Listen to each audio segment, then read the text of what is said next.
back to another episode of Collector's Quest. I'm Tyler here with Johnny. Johnny, what's going on? Not much. You know, every time we do this intro, and we're always like, what are we going to say? But your voice always goes up when you're really unsure if we got a good intro. Your voice goes up an extra octave. It's like, it's just peaks just a little bit. Like, what's going on? I'm not a good liar, and I need people to know by the sound of my voice that I'm not prepared if you throw this back at me. She's like, oh God, I don't want it. It's very funny. We're fine, Tyler. It's fine. Hey, we're about into Christmas season. We've breached Thanksgiving. We've done Black Friday. So we got exciting times in front of us. So we're doing an early Christmas episode so we can have a reflective, hey, end of the year episode before the actual end of the year. Because if you do those before January, people just won't listen. Johnny, this is coming out December 10th. Nothing about that is early Christmas. That is like full-on Christmas season. Oh, well, I mean, I'm just talking about when we're recording. You're listening to this probably in the midst of heavy Christmas season. Hopefully you're done with your shopping and that's not been terrible for you. But if you are just buying everything online, who gives a shit? Speaking of shopping, you get anything good for that Black Friday, the consumerist holiday that everybody is talking about all the time? Yeah, no, I just for the people in my gift exchange. That's it. See, I didn't even do that. I haven't got anything yet. I'm still thinking about what to buy my Secret Santa person. Johnny, I spent $9 this year. I always I kind of go through because I'm done with physical stuff. I don't need any tech. I don't need any gadgets. So I'm kind of done with Black Friday on that end. So the digital sales, the Audibles, the Steam sales, all that stuff is what I go through. And man, I'm full on that too.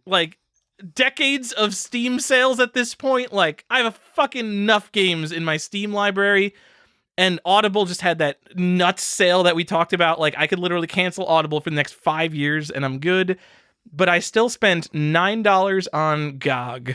I bought Monkey Island 3 and 4, Blake Stone, which is sort of a success. It's not a successor, but it's using the Wolfenstein 3D engine. It's just another very early FPS. And System Shock 1 Enhanced Edition, which I've already played System Shock. I will probably never play, but it was $1. So I'm like, yeah, you know what? If I'm ever going to play System Shock again, let me get this version. That's, you couldn't stop yourself, huh? I mean, Johnny, my cart was probably up to $17 at one point, and then I'm like, all right, let's be fucking real. I'm never going to play, at least half of this shit. Because I believe I am so over just buying something because it's $1 and then never playing it. So even though I did buy a few shitty fucking games that are just padding my library right now, I can foresee a future where I play Monkey Island 3 and 4 because I've never played those. Okay. No, I can see that. I lied to you. I did get one game and I was going to maybe save it till the end, but it's funny. So who cares? I'll talk about it now. Are you familiar with JoJo's Bizarre Adventure? I'm vaguely familiar with it. I think a younger generation than me really likes the anime. Yes, correct. So they've released a version for the Switch that was on sale at Target for $30. So I picked that up. But here is the part, because who gives a shit about that? Here's the part that I think is funny. If you were collecting for the Switch, you're going to have multiple JoJo games, but it's not going to be JoJo's Bizarre Adventure. You're now going to have to compete with JoJo Siwa games in your library, which I just think is kind of hilarious. Probably the first console in history with multiple JoJo games. Yeah, also... At least multiple different kinds of JoJo games. I don't know. If you could told me there was another JoJo's Bizarre Adventure game in Japanese PS1, I'd be like, yeah, that makes sense. So, do you want me to tell you that the JoJo Siwa worldwide party, there's a GameStop exclusive version of it. Whoa! That has a butterfly charm bracelet. Or you could get just the standard one with the microphone. What to do? So, I actually posted this on the Discord. So that GameStop exclusive JoJo Siwa game, it was $20 on sale recently. And I'm like, you know what, guys? If you're really collecting the stuff you think is going to be rare someday, I bet the GameStop exclusive JoJo Siwa game for $20 is probably an okay buy. Yeah, and if you don't care about that, there was just the regular version, which was on sale at Best Buy for $10. Johnny, if everything's an exclusive cool version, nothing is. Then nothing is, yeah. So maybe you don't need to buy the JoJo Siwa game. Yeah, probably. Unless you were collecting Switch for the set. God, don't do that. Just look, the Switch has a lot of good games, but just don't do it. I'm begging you. Don't do it. I don't think do we it. probably It's gonna have be very hard. 10 more years of Switch releases ahead of us. Maybe not that much, but these like limited print companies that are making like 1,000 copies of a game, I don't think that's going to die off for Switch specifically for a very long time. But when it is done, I'm really excited to see like how many people are like, all right, I've been doing it since the start. Here's my full Switch set. I also can't wait for the fighting over what counts and what doesn't. That's going to be amazing. It's going to be an amazing time. It is. So, like, there obviously that exists for like PS3, PS4, and Xbox One. Not even because there's not as much limited print stuff. But like, no one collects that compared to how many people collect Switch. So, and the Wii U didn't have any of this shit, or the ones that they do have are really cheap. Like, whatever, you can go get Shakedown Hawaii for the Wii U. It's not that big of a deal. So the Switch is going to be the first real battleground where people get passionate about this stuff. Oh, for sure. And then you're going to get the people who are like, you know, it's there's no more regions, so you have to buy everything. And then the other people who are trying to cut it up by region, but not every game, especially from these limited prints, they don't like put out a clear region identifier on them. Yeah. And then like with limited editions, sometimes you don't get that. I think it's ESRB. People are always going to go back to ESRB. They don't care about the actual region, especially is Switch even region encoded? Well, no, it doesn't matter. Not. People are going to go fall back. If it has an ESRB, it's a real release. Otherwise, it doesn't count. But what about the limited print ones that were done here in America, right? Or in even Canada, the limited North releases America. have ESRBs. Some of them don't. Like when it's like the special edition, the cover, it might have it on the reverse side, but like there's covers that don't have it. I think if in the box the game has an ESRB, it's going to count. Okay. I mean, that's the only way I would know to do it. But you know what? I'm going to let other people figure that out. I am so done trying to fix lists, especially for stuff I don't care about, like the Switch. No offense to Switch collectors. I think it's great. I mean, as much as I can think it's great. But that is going to be a fun one to come up with lists for. I'm really upset. There's a game called Advent Calendar for the Switch, and I don't have it. God damn! Perfect. Are you serious? Perfect post for Christmas. If I'm just looking for like obscure stuff that is like such a weird theme, that's a good one, man. Advent Calendar. Does that have a physical version? I think so. I was looking. $25, Johnny. This is like a match 3 game. Oh my god! It's like mini games. And it says it's Maxim games, but it's under their Mindscape, so it's a Maxim game, which. We'll talk about some more later, but it's like they always have these smaller prints because they're always shit games. So it's like, and then their smaller print company. Yeah. Whew. Johnny, this is on Amazon. It has a physical copy available, none in stock. It only has 7 reviews. So this is it's an advent calendar and it has 25 different mini games. So there's like a match 3 game, but then there's also like Sudoku. There's like a spot the picture differences game. It's just 25 shit games. Yeah. Don't you want it? Amazon makes it look like there's a US version. The only one on eBay is a British version. If you don't have Advent Calendar, you're missing out, my guys. Yeah. And definitely exists with an ESRB logo. 1 in eBay solds, 2 in eBay solds. They're going for like $20 when they come up. Yep. And there's that's on GameStop, just not available. I wonder, like, so two ESRB copies in eBay solds, none for sale. Like, is Switch just like one of these consoles where like if you know what to look for, you can get the crazy deals? I think must be fun. So here's like, so I brought up this Advent Calendar game because I'd never heard of it, let's talk about just like I was casually looking and just 2 games I've never heard of also came out like right in front of me. Slime Rancher Portable Edition. Are you into that? No, sorry. Squishy, a game I've also never heard of. And here, Rainbow Billy, The Curse of the Leviathan. Oh, of course, from the prestigious Rainbow Billy series. No, I don't know a lot about, like, if you get into, like, obscure modern games, I'm not going to know any of it. I've never heard of these games. Anyways, that's what I'm saying. And it's not like I don't pay attention, but I don't pay that hard of attention to Switch. But, like, literally, every time I look at a listing of Switch games, it's a bunch of shit I've never heard of. You can literally buy time. Rainbow Billy for $10 right now, brand new on GameStop. Yeah, it's in my cart. I'm probably gonna buy it because it looks adorable. It's free shipping. It's $10. What do you want from me? The problem if there's 2,000 games like that and 25% of them fall into this category, like it's just a huge fucking waste of money for me.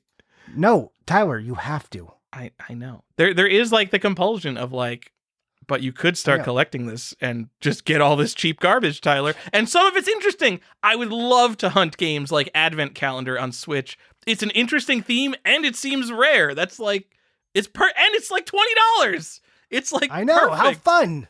It sounds like so much fun, but I have too much other things to do with my life. If I was idle rich and had infinite time, hunting that shit down would be so much fun.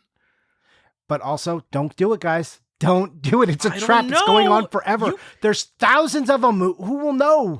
You post that Advent Calendar on Switch, and like some people will be like, "Oh, I've never heard of this game," and then they'll go try to buy one, and they'll be like, "Oh, I can't buy one. What the fuck?" And then you'll like feel superior to those people you made Google this game.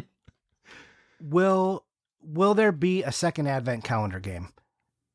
When did this come out? Will we get one? No way! This came out this year and it's not in stock? Holy shit, this game came out in October! Yeah. Oh, wait. Santa's Adventure. Oh, bad news. It's in stock on Target. So the thing, the only reason it's not on eBay is because it's probably a Target exclusive and no one is selling them secondhand. No, it's on GameStop too. Oh, okay. Is it in Sweat? Oh, it's actually in stock everywhere. There's just no secondhand copies. It's on Best Buy. Oh, no, it's sold out on Best Buy. Yeah, it's sold out on GameStop too. So Target is the only one that has it in stock. $60. $60? There's That's no insanity. way this game's MSRP was $60 because the ones on eBay are selling for $20 or $30. No, but it's actually not even sold by Target. It's sold by a Target partner. All right, we've talked a long time about bullshit that wait, let me wrap it up. If you're going to buy Advent Calendar on Switch, wait until like the first week of January when everyone who gets one didn't want it and just throws it on eBay. Oh, That's when you'll get it for $30.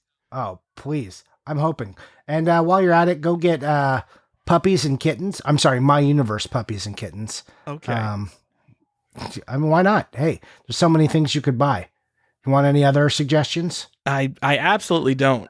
You know, you've never heard of this series, but the My Universe series is, I think, taking over like the what is it? The We Play series or whatever. My Universe, Green Adventures, Farmer and Friends. Is there like a Blue Adventures? That's the companion game and they could trade between them? No, man, this is all about farming. And it's, again, another Maxim Games. What it must be like to work at those companies who churn out full retail games in like 6 months with a team of like 6 people. My Universe, Pet Clinic, Cats and Dogs. But it's not My Paws Pet Adventures. That's a different series. All right. Basically what you're telling me is Switch is a lot like the Wii, Johnny, huh? I am telling you it's a lot like the Wii. Did I pick up what you're putting down? You did. You got there. Oh my God, it rarely happens. Yes. God, wow. You got there. Johnny, would you say we want to wish everyone a Merry Christmas? We do want to wish everyone a Merry Christmas. We got there. Yes. Johnny, we're gonna talk about the Wii. So you want to collect Wii? The answer is no. So what are you buying and what are you playing this week? Okay. So I bought JoJo's Adventure. I got Billy and the Something Universe, Rainbow Unicorn Universe or whatever in my cart. And that's it. Thanks for listening. Bye. Good one. We've never made that joke before.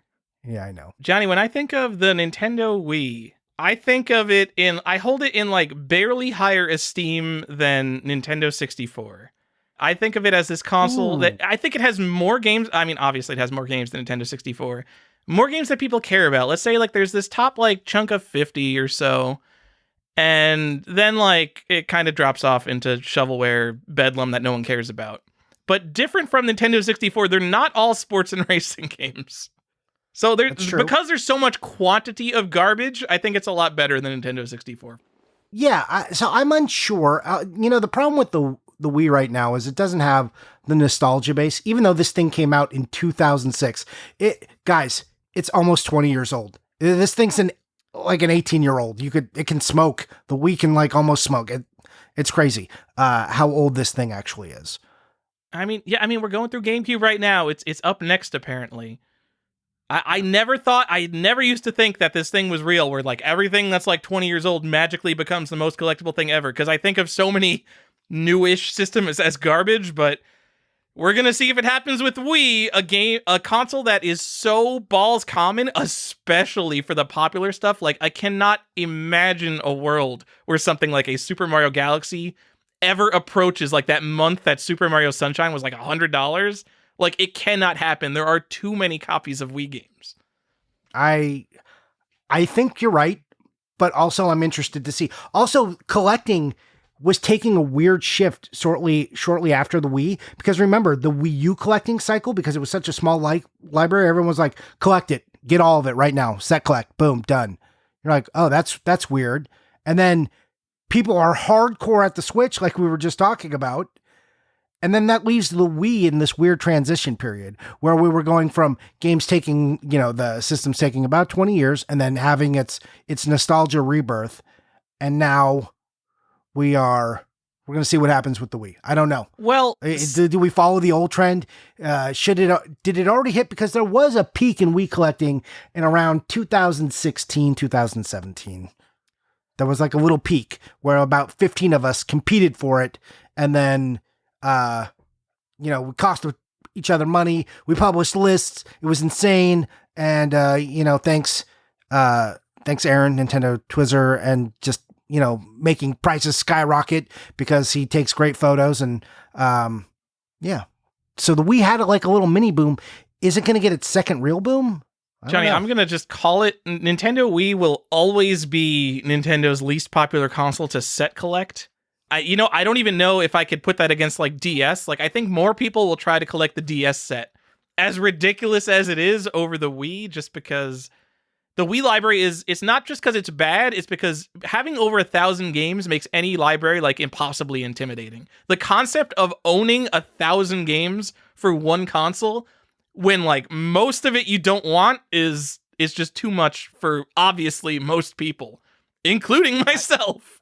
Yeah, it's an interesting conversation. I just had a talk about this a little bit with Mr. CIB, because he did some DS stuff and he's done Wii stuff.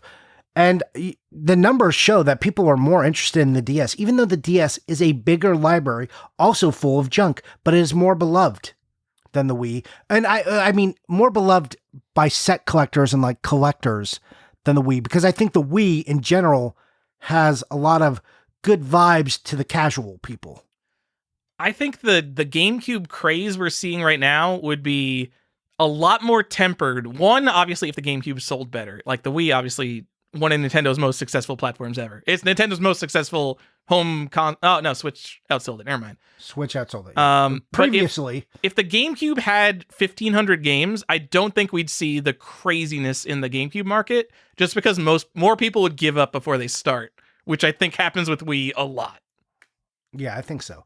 But I mean, and the Wii also has some weird limiters, and, because it's like a system, I think in the same way that N64 is, it's polarizing, and either you kind of love what it does or you kind of hate what it does, or you try to ignore it with the motion controls. Okay, people hate the motion controls. I don't think people hate the Wii as much as N64 for some reason. Like, I think for some reason, there are people who just whole cloth dismiss the N64, regardless of the fact that it has like Zelda and Mario games that are like some of the highest rated, most beloved games of all time. But people look at the same thing, the Wii, where like the top stuff is Super Mario Galaxy and Twilight Princess, and they're like, okay, most of Wii sucks, but like we still have that core Nintendo stuff that is still super good. And because it's not like the earliest 3D 20 frames per second garbage like Nintendo 64 is, I think they give it a little more credit. It's possible. I'm unsure. I would be interested in hearing from others and getting their thoughts on this, because I'm a Nintendo 64 dismisser to a point. I say it's a garbage system for garbage people, but I do recognize that it does have a slate of games that are very important, and it's, historically it's an important console that did a lot for Nintendo, even if as a collector it gives me the ickies. I don't know what else to say about it. And you're right. I do. Do I forgive the Wii a little bit more? But man, I have a different kind of loathing for the Wii because I am someone who has trudged through collecting the Wii as a set. And, you know, the N64 was a breeze because I collected it when no one gave a shit and everyone was like, you want an N64 game? Have mine, please. Take this garbage, this refuse off my hands. And the Wii is just like, I mean, it was in the same boat, but there's so many Wii games. Ugh. All right, Johnny, let's get into our little so you want to collect template here. Johnny, is there anyone listening to this show who could possibly not know what the Nintendo Wii is? I don't think so. I mean, it's Nintendo. It's a GameCube 2. It's basically a GameCube wrapped in a slimmer shell and given motion controls. All right, so it has GameCube backwards compatibility. It literally has a GameCube built in. I don't think the Wii is a GameCube 2. I don't think that the hardware or the games are especially comparable. Because when you think Wii, you think motion controls, you think shovelware, you think innovation, quote unquote, and I think like cheaper games. But when I think GameCube, I don't necessarily think that. When I think GameCube, let me just say, I don't think third-party support at all. Whereas the Wii had a lot of third-party support, even if a lot of it wasn't especially good. I was talking more in the system specs than in regards to... yeah, they decided, so we're entering the HD era, they're going to release a standard definition console because the people don't care about online play and high definition graphics. I'm sure you could find that as like a Reggie Fils-Aimé quote somewhere. Yeah. Somehow he was both incredibly wrong, but incredibly right because he sold 114 million of them. Yeah, so the Wii is an interesting system because it marks Nintendo's turn. I'm sorry. Right? Did I get that wrong? 101 million, 114 million is Switch. Yeah. So this is the Switch. It's hard to use that word. This is the time frame in which Nintendo takes a turn from competing with, a PlayStation and then the Xbox and says, we are Nintendo. We don't compete with anybody. We make our own lane. And we're going to get plenty of customers. And they were right. They did. And then this has been their lane since. And we thought it was over with the Wii U. What a horrible, stupid naming convention. Yeah. And then the Switch came out and they rebounded incredibly. So, I mean, people will talk about, the Wii U was a failure, blah, blah, blah. But no one, and people love the N64, but people don't realize the N64 was a little bit of a failure as well. It's not a console that did well. It didn't get a lot of support.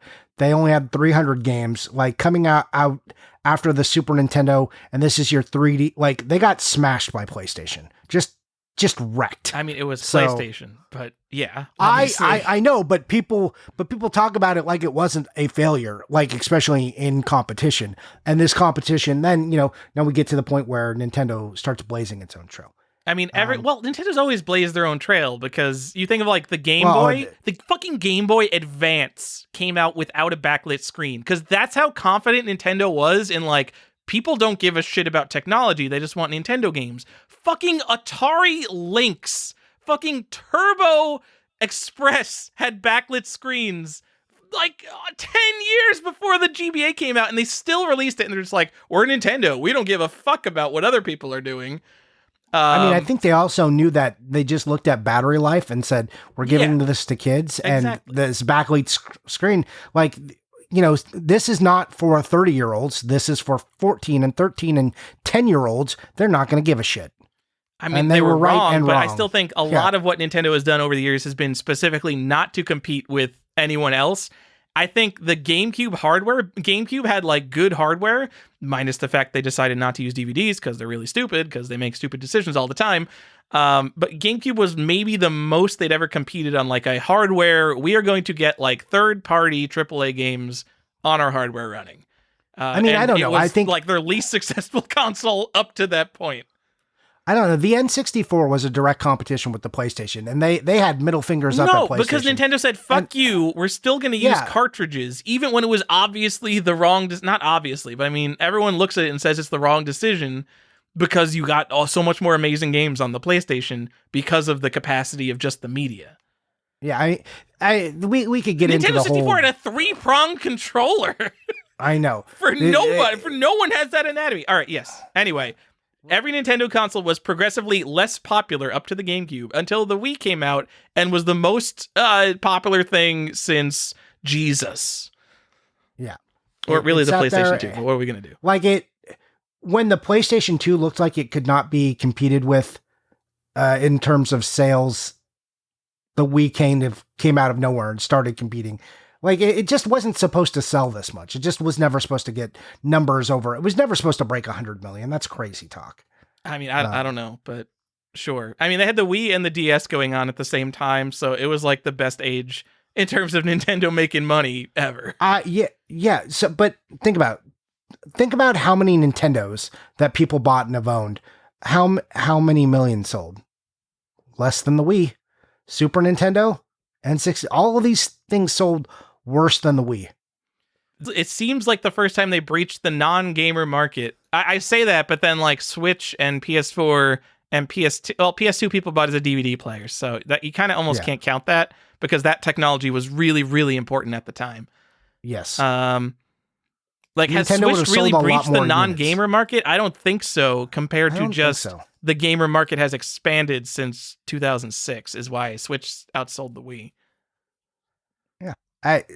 The numbers are interesting to look at, but we don't need to. All right. We don't need to dally on this stuff. We can get into some of the basics. Came out in 2006. November 19th. Were you there, Johnny? I was in line. Were you in line? I was first in line. Ooh, that's right. You waited. I lined up at 9 a.m. believing there would be a midnight launch, and then there wasn't a midnight launch, and I waited another 9 hours. Oh, I was first for a really long time. Man, I want to say, I was at a convention somewhere, and I came back. I wanted to say it was Comic-Con, but that doesn't line up with the November release date. But I was at a convention, and was it E3 was going on? Was that during E3? I can't remember. I was at some big event, and I came home early from that to line up for my Wii. Ooh, yeah. Yeah. We got in line, and we were just, my wife and I were there. It's weird because this is like a system that I was dating my wife at the time. We weren't married, but like she was there for it, and like we were in line together, hanging out, and she was there and pumped to play some Wii Sports like everybody else in the world. Yeah, so Switch I also got on launch day, and that was literally like after work, or was it a weekend? I don't remember. But like the day of Switch coming out, I'm like, all right, let me go to GameStop and get a Switch, I guess. And like this is in the era where like everyone pre-ordered it. Like 80% of the people there pre-ordered it, and then 20% of the people lined up. And like I just kind of moseyed on over there, but I still got one. So the Nintendo Wii, on the other hand, no one could pre-order this shit. I lined up at a Walmart. There were, 50 people who ended up staying overnight with us. By the morning, like around the fucking store, hundreds of people. It was chaos. And they had 9 consoles. I had a police escort out of the Walmart to my car because there were so many people and so few consoles. That's insane. Yeah, I was in a very long line, and I was concerned that we would not get one, but we did. And I mean, we got there very early. We got there at probably, and we knew there was we didn't know, but no one told us there was like a midnight release or anything. We got there at like 8 or something at night. I can't remember. We were there a long ass time. We stood a long time. This is back in the day when you just lined up for shit. It was the worst. This is like the worst time. You just let's get in line. Hey, you want to go see that movie? Let's get in line. You want this thing? Get in line. Like waiting overnight that's like some of my best memories of getting video games is when I would get to like a midnight launch and just like hang out with people waiting in line for hours. Yeah, honestly, like the limited run game shit, like that hasn't been fun for me. But when I'm actually like getting something real and new, like something I'm going to actually like play and enjoy and is like new technology, like I love that shit. Because the people online are always so excited and it's just like the best people. The crazy people are going to wait hours overnight to get their first hands on a thing. Yeah, I mean, for me, it just is like the line era. I mean, yeah.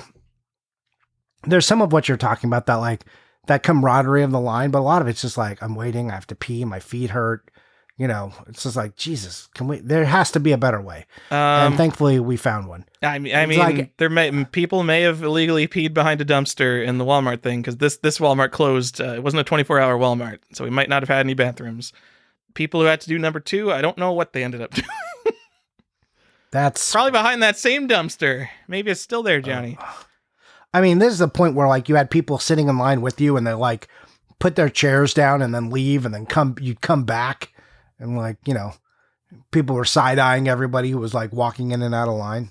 Oh yeah, no, there were people patrolling the line. Like people had like set themselves up as line cops and stuff. Like they people like got index cards and started handing out numbers so people knew what their spot in line is.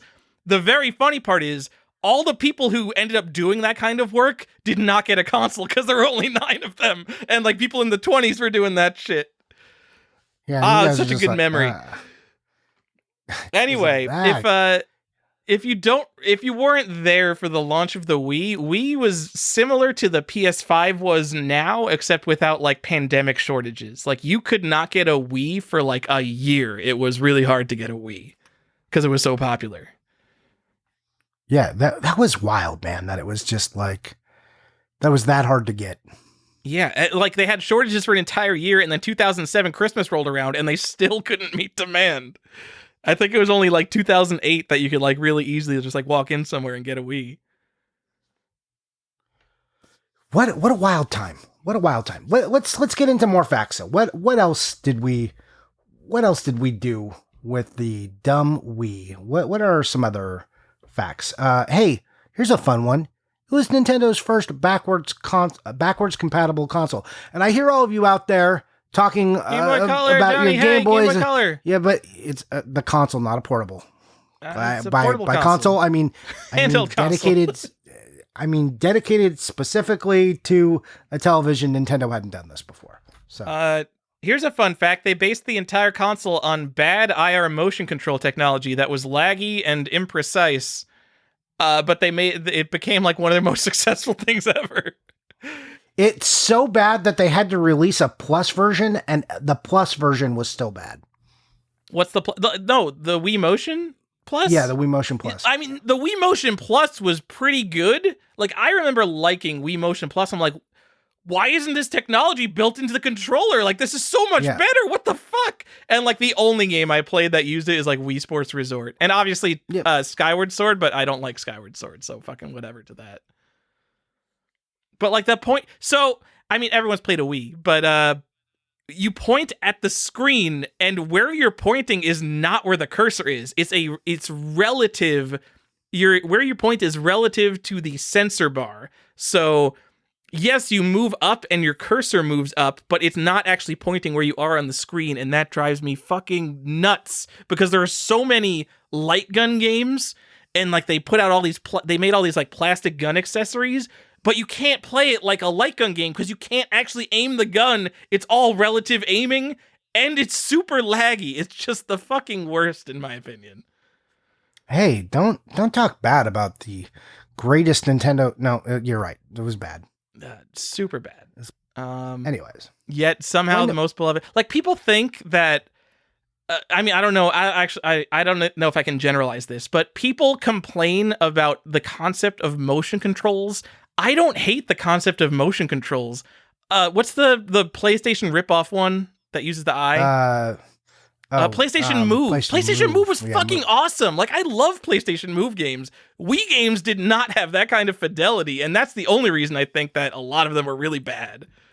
So my favorite part about PlayStation Move and the Xbox, all at that time, they were talking about, the Wii being a baby toy and motion controls are stupid, and then got their asses collectively handed to them and then had to start figuring out how to make their own motion control stuff. I mean, I think Kinect was pretty successful. Literally, Johnny, I've never owned a Kinect, but like they're fucking everywhere for $0, so I know they sold a lot of Kinects. Yeah. Then they bundled it with the Xbox One, right? That's how fucking nuts they are about Kinect. Kinect sucks too, by the way. I played a bunch of Kinect games. Like, sure, like I'm sure Just Dance is fine because it's very like imprecise kind of thing. But everything where you needed like to actually be precise, same issue as the Wii. Just too laggy. Fuck Kinect. PlayStation Move was the only good motion controls ever, I'm gonna say, until like VR. Yeah, All right. I agree Anyway, with we're talking about the Wii, though. Yeah, we're talking about the Wii. And when did it die? What was his lifespan like? You said October 2013. There were certainly many games that came out after that, but Yes. what is that? An 8-year, 7-year lifespan? That's not that bad, I guess. No, it was discontinued, but it really lived on well past that. Yeah. And because this was a system that was absorbed by casual collectors, not collectors, but like casual audiences a lot, that thing stuck for a long time. Like Wii games would just kind of felt like they were there into perpetuity. You'd see them in like secondhand shops and stuff, but Wii's were still selling because they're like, oh, I want to get my younger kids this thing. So it had life beyond its expiration date. That's my only point there. So, Johnny, I just want to point this out. So, like, historically, game consoles have a lifespan of like 5 to 7 years. Do you feel like we're coming up on the end of the Nintendo Switch lifespan, or do you feel like they could just release a Switch Pro and just like keep trucking on for another 2 or 3 years? I mean, Nintendo always does the most ridiculous thing, so I think they'll do something wrong. But yeah, I really just think they should just release the Switch Pro and keep it going for as long, like just keep that form factor and make sure those games keep playing, and then never rename it. So people are just invested forever. I mean, but like they did that with like the 3D, the DSi, where they're like, here's the new console, but whatever, it just plays all the old console games. Don't worry, guys. And then they had whopping 3 exclusive games for it. But I think the Switch is, I mean, they must have like a bunch of business people thinking about what to do for the success for the Switch. So what are we talking about? But yeah, it seems like the only thing that's going to happen is a Nintendo Switch Pro, and it has to play all of the existing games. But do you think they're also going to have Switch Pro exclusives, assuming there is a Switch Pro? I would assume so, but Nintendo also just recently said that they don't care about backwards compatibility anymore. Man, I don't know. I mean, maybe it's time for a new Nintendo console. What do I know? Yeah, yeah. So, like, who knows if that's actually true? Hey, here's another fun fact about this system. There was an online store, Tyler. Did you ever hear that one? WiiWare. This might be the first console online store I used, because I sure didn't use Xbox Live Arcade for the original Xbox. No, I did not. But WiiWare, I was all over, and they had some compelling titles. We're not going to talk about those compelling titles, really, because we're here to collect physical objects. Well, Johnny, there are probably WiiWare exclusives that, as of some years ago, you can no longer buy. So you need to find a console that has the original titles purchased on them, and you can't buy like homebrew consoles that have like pirated versions of those games. You need to find the original for it to count for your collection. Yep, you'll never have a full collection. Yep. Sorry, WiiWare. I mean, there is something to the fact that you can never truly have a full Wii collection because there's a bunch of digital games, and I realize so many of the digital games no one cares about. Psychologically, it's not much, but there is something to the fact like, okay, this is like the majority of the Wii set. This isn't really everything the Wii ever was when I look at my wall. Meanwhile, if I look at a wall of Super Nintendo games, it's like, this is literally everything the Super Nintendo ever was. I hadn't really considered it in those terms, but you're right. I mean, I think it becomes a bigger deal when you get into even more modern consoles than the Wii. When you think of like PlayStation 4, like so much of that console is in an online store somewhere that you can't physically own, and so many of those discs need to have online updates to be what they truly are as games. So just having the physical media for every PS4 game is a little less exciting than I was going to say N64, but okay. Super Nintendo, I'll just say again. Yeah, it is weird to think that there's that hole there. And it's also weird that like limited run hasn't like cornered that down. Yeah, because they got embedded with Switch. Where are these? Where are the WiiWare games? Maybe there are some that they like, must have tried. Like if they put out like Castlevania, what is it? The Castlevania Adventure Anniversary. Would be all over that in 2 seconds. You could not stop. They could, like, if that was a pre-order game, they must have tried to get that because everything is for sale with Konami. It must be just that Nintendo won't let them publish a Wii game in 2022 because they must have tried to get that. I would buy that so fast, and I don't buy that much limited run games. Yeah, There's a couple others in that series too that like I would really enjoy. Yeah, yeah. Anyways, hey, we do this thing where we talk about the mascots in this. Do we? Run-through. I don't remember Yeah, that. we just if it has a mascot, like because the TurboGrafx 16 had like Bonk and Air Zonk and but yeah, Mario. Hey, you've heard of Nintendo? No It's still way. Mario. Oh, from Mario and Sonic at the Olympic Games, London 2012. I've heard of that. Yeah. Guy. Yeah, it was a team up of two classic Nintendo characters. Yeah. Remember, more Sonic games on Nintendo systems than on Sega systems. Anyways, how many games are there, Tyler? And can you explain it to me? All right, 1,273 games. You know, if you put a gun to my head, I would have said 1,274 because I thought that was the Nintendo Twizer list back in the day. No, I know nothing about the Wii. I am completely here at your whims, Johnny, because I've never even tried to understand the Wii set. So I need everybody to know Johnny is driving this episode, and I'm just here for fun because I don't know anything about the Wii, besides the fact that, you know, I was in high school when it came out, so I very much grew up with it. Tyler knows so much about the Wii. He's a big liar. He is a big liar. Anyways, 1273 question mark, could be 1274, could be 1280. Look, my 1280, list has, that's like a big difference. Yes, I'm saying my list is not well fleshed out. I literally, Tyler, just completed this set. Yes, that's big news for all of you who've been following this podcast forever. I did it, I think. Who knows? This is Johnny's hype his own set episode. Yeah. Really, you know what it is? It was, we could say we wish you a Merry Christmas, and the Wii has been on my mind because I've been collecting and finishing this set. I just need, anyways, John, just to be sure that everyone understands this, WII, wish you a Merry Christmas. I felt like some people might have missed that the first time around if they didn't like read the episode title. Oh, we wish you a Merry Christmas, guys. Get it? It's a good joke. Good pun. We did it. So... I have not done a full audit. I haven't even like gone through the list and been like, oh shit, I said I own this one. I don't actually own this one. Like I'm still going to do that. So I put this with caveats. I've seen some other lists that have numbers lower. I've seen some higher. But I saw those lists had a bunch of mistakes. Also, there's not a lot of good lists right now. So now is a really good time for me to tell you what is the state of the list. The lists for this are immature. It's not the Nintendo. It's not the Super Nintendo. Mind you, all lists are bad, but these ones are more so. It's like worse. Not more bad because that's poor English, but these lists aren't great. And what are some of the common problems if you're trying to make a list or look at a list? They're populated with WiiWare titles, which games we just talked about, because they'll just be like, what are all the games for the Wii? And they're not saying physical games, but like where this is listed as, you know, a physical set you're collecting. So we also get games with subtitles missing and then listed again with the subtitles. So, you know, if you had like Paws and Claws Pet Vet, and then you just have a game called Pet Vet because they look like two different titles because they don't line up, because on one list someone put that, then another person didn't. This is like common list errors that you're going to see. And then a lot of PAL games and Japanese games wind up on these lists as well. So be careful of all of those things. But the state of the list right now, a new thing I put in for our So You Want to Collect is, I would call it immature as a list. So any comments on that, Tyler?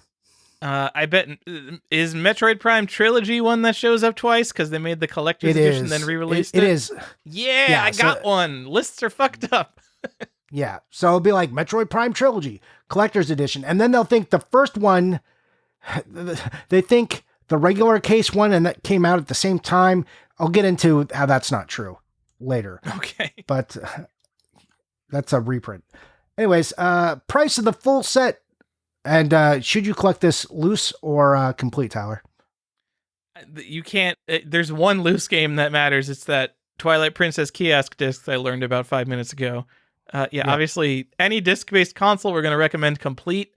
And price per game, complete in box, $9.54 to be staggering. 100% honest, like double what I thought it would be, but also like literally everything doubled over 2019, 2020. So I guess that makes sense. But I mean, man, even like the shovelware, you've mentioned a few like absolute garbage games to me, and like a lot of them are still on Amazon for like $10 shipped on Amazon. But I guess, I mean, $10 is more than $9.54. So even that kind of shit pulls up the price.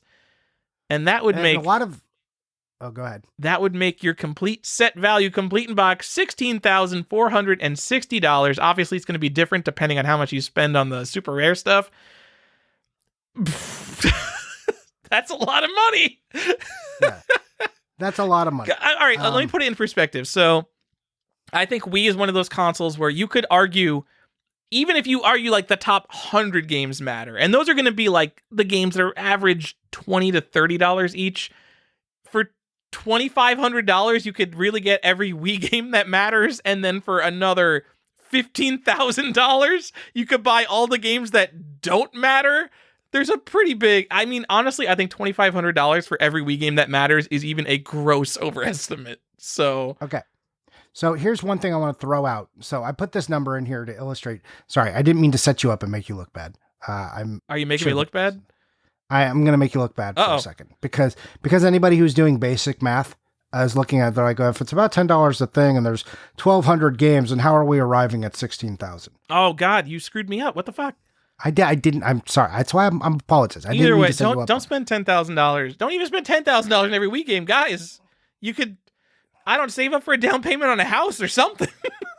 So this is according to price charting, and this is even with all of their stuff removed. So again, to illustrate how lists are bad and immature, so they could look at their price per game CIB, which they'll list as approximately $9.54, and then they'll tell you the set price, if you total it, is $16,000. So just, all right. And that's I go through their thing and total it. So which is wrong? Is the CIB price wrong? Because I go through their list and I do a physical sum of these games, and it's like, hey, it's 16,000. And then they're like, hey, the average price per game is $9.54, which is correct.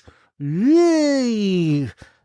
So anyways, again, back to the list. I'm not someone who's collected the Wii set. I do own a significant number of Wii games, maybe 300. I haven't totaled them again recently. A lot of those were from a specific GameStop sale where like 900 different titles were on sale for $250 each, and I just went crazy. But I don't think that the absolute cost of buying a full Wii set is really the problem. I think it's the mental anguish of going through 1,000 games that you don't really want and having to spend like $7 to $15 on all of them. That would just drive me crazy, Johnny. But you somehow did it. I mean, it took me so long, and you've heard my anguish on the show about this stupid set. You considered giving up. I did many times. Right near the end, you had like over 1,000 games, and you're like, "This is dumb. I should give up." Yeah. Oh man. So I don't know what happened. I don't know how we got here. I'm still stuck on the it's $10. Their average price per game is $9.54, and then their total, if you sum everything, is $16,000. I'm still stuck there. Forgive me. Whatever. Also, another big contributor to the factor of the price of these games is, eBay incentivizes putting buy it now with free shipping in there. So a lot of these games, when the prices come up, shipping isn't factored. So if it's a $5 game, you're going to spend $10 because shipping has gone up quite a bit over the last 2 years, 3 years. So if you are buying this, please, it's such a big system. Go to a convention, buy everything you can find, make deals with stores that want to get rid of inventory. If you are ever considering do this, and let me reiterate, I do not recommend this. Please, here. Hello, listener. This is Johnny here. You're thinking about collecting the Wii and all 1,200-ish to 1,300-ish games. And I'm here to tell you, that's a mistake, bro. Just let it go and buy the good stuff. Don't Johnny, do this to yourself. I don't mean to interrupt here. You're talking to no one. Only you had the idea of like, oh yeah, this would be a good idea. Everyone else is like, I had no intentions of collecting every Wii game. I'm just talking. Look, whatever you think, it's the internet, Tyler. Whatever you think only you've ever thought of or done, there's 100 other people. Right. There's a lot of people in the world. Maybe you can warn someone away. If I could have just changed one mind. No. Anyways, I don't know how much a PS2 set costs. I imagine it costs more than a Wii just because the average game is going to be more interesting. But if that $15,000 or whatever putting towards the PS2 set, you could have a very big chunk of a much more important and cool set. I mean, bigger library on the PS2 though. So if the size is the issue, which is a big barrier. Anyways. Yeah, Tyler? I mean, yes. Yeah, the physically owning 1,200 games in general for one system is just a stupid thing to do. Yeah, now make it like 1,700 or whatever the PS2 set is. How hard is it to collect for this system though? You know, I would call it super easy, because even when you bring up the advent calendars of the world, I realize it's a Switch game, but like you bring up an obscure Wii game, no one even knows it exists. So the fact that it's rare doesn't matter. There's probably one on eBay, and it astounds me how available some of the shovelware is. That I would think like no one's ever heard of this game, it must not exist, and there's 5 copies sitting on eBay. And to be clear, if there are 5 or less copies on eBay, that is a very rare air quotes for the Switch game. That means not many, because most games we get stuck on the Switch. If you go to other common games, just pages and pages of it. So if there's only like 3 or 5, I mean, that is a really limited supply of that game. Right. Yeah, makes sense. So it's like they sold 100 million of them. Yeah. So how deep does collecting go? It doesn't go very deep, Tyler. There's not many dummies like me that are trying to be completionists, and the good stuff most people don't care about. And it was a casual console, and I don't mean that disparagingly. It hasn't been a collector's console yet. So not many people are going at it, and it's got a ton of shovelware, and everybody knows what the good games are, and those are, they made a lot of them, and they're easy to find. And yeah, you just shouldn't have much competition if you want to go for it, and not many people are. I don't think you should do this, but if you are of the age where Wii is like your childhood, the most important thing, I think there is very much room in the collecting social space for you to be the Wii guy. Because I think a lot of the variants are not fleshed out on the Wii. Like the nitty gritty, like product code, UPC, made in Japan, made in USA, which inserts are with which games, what the manuals look like.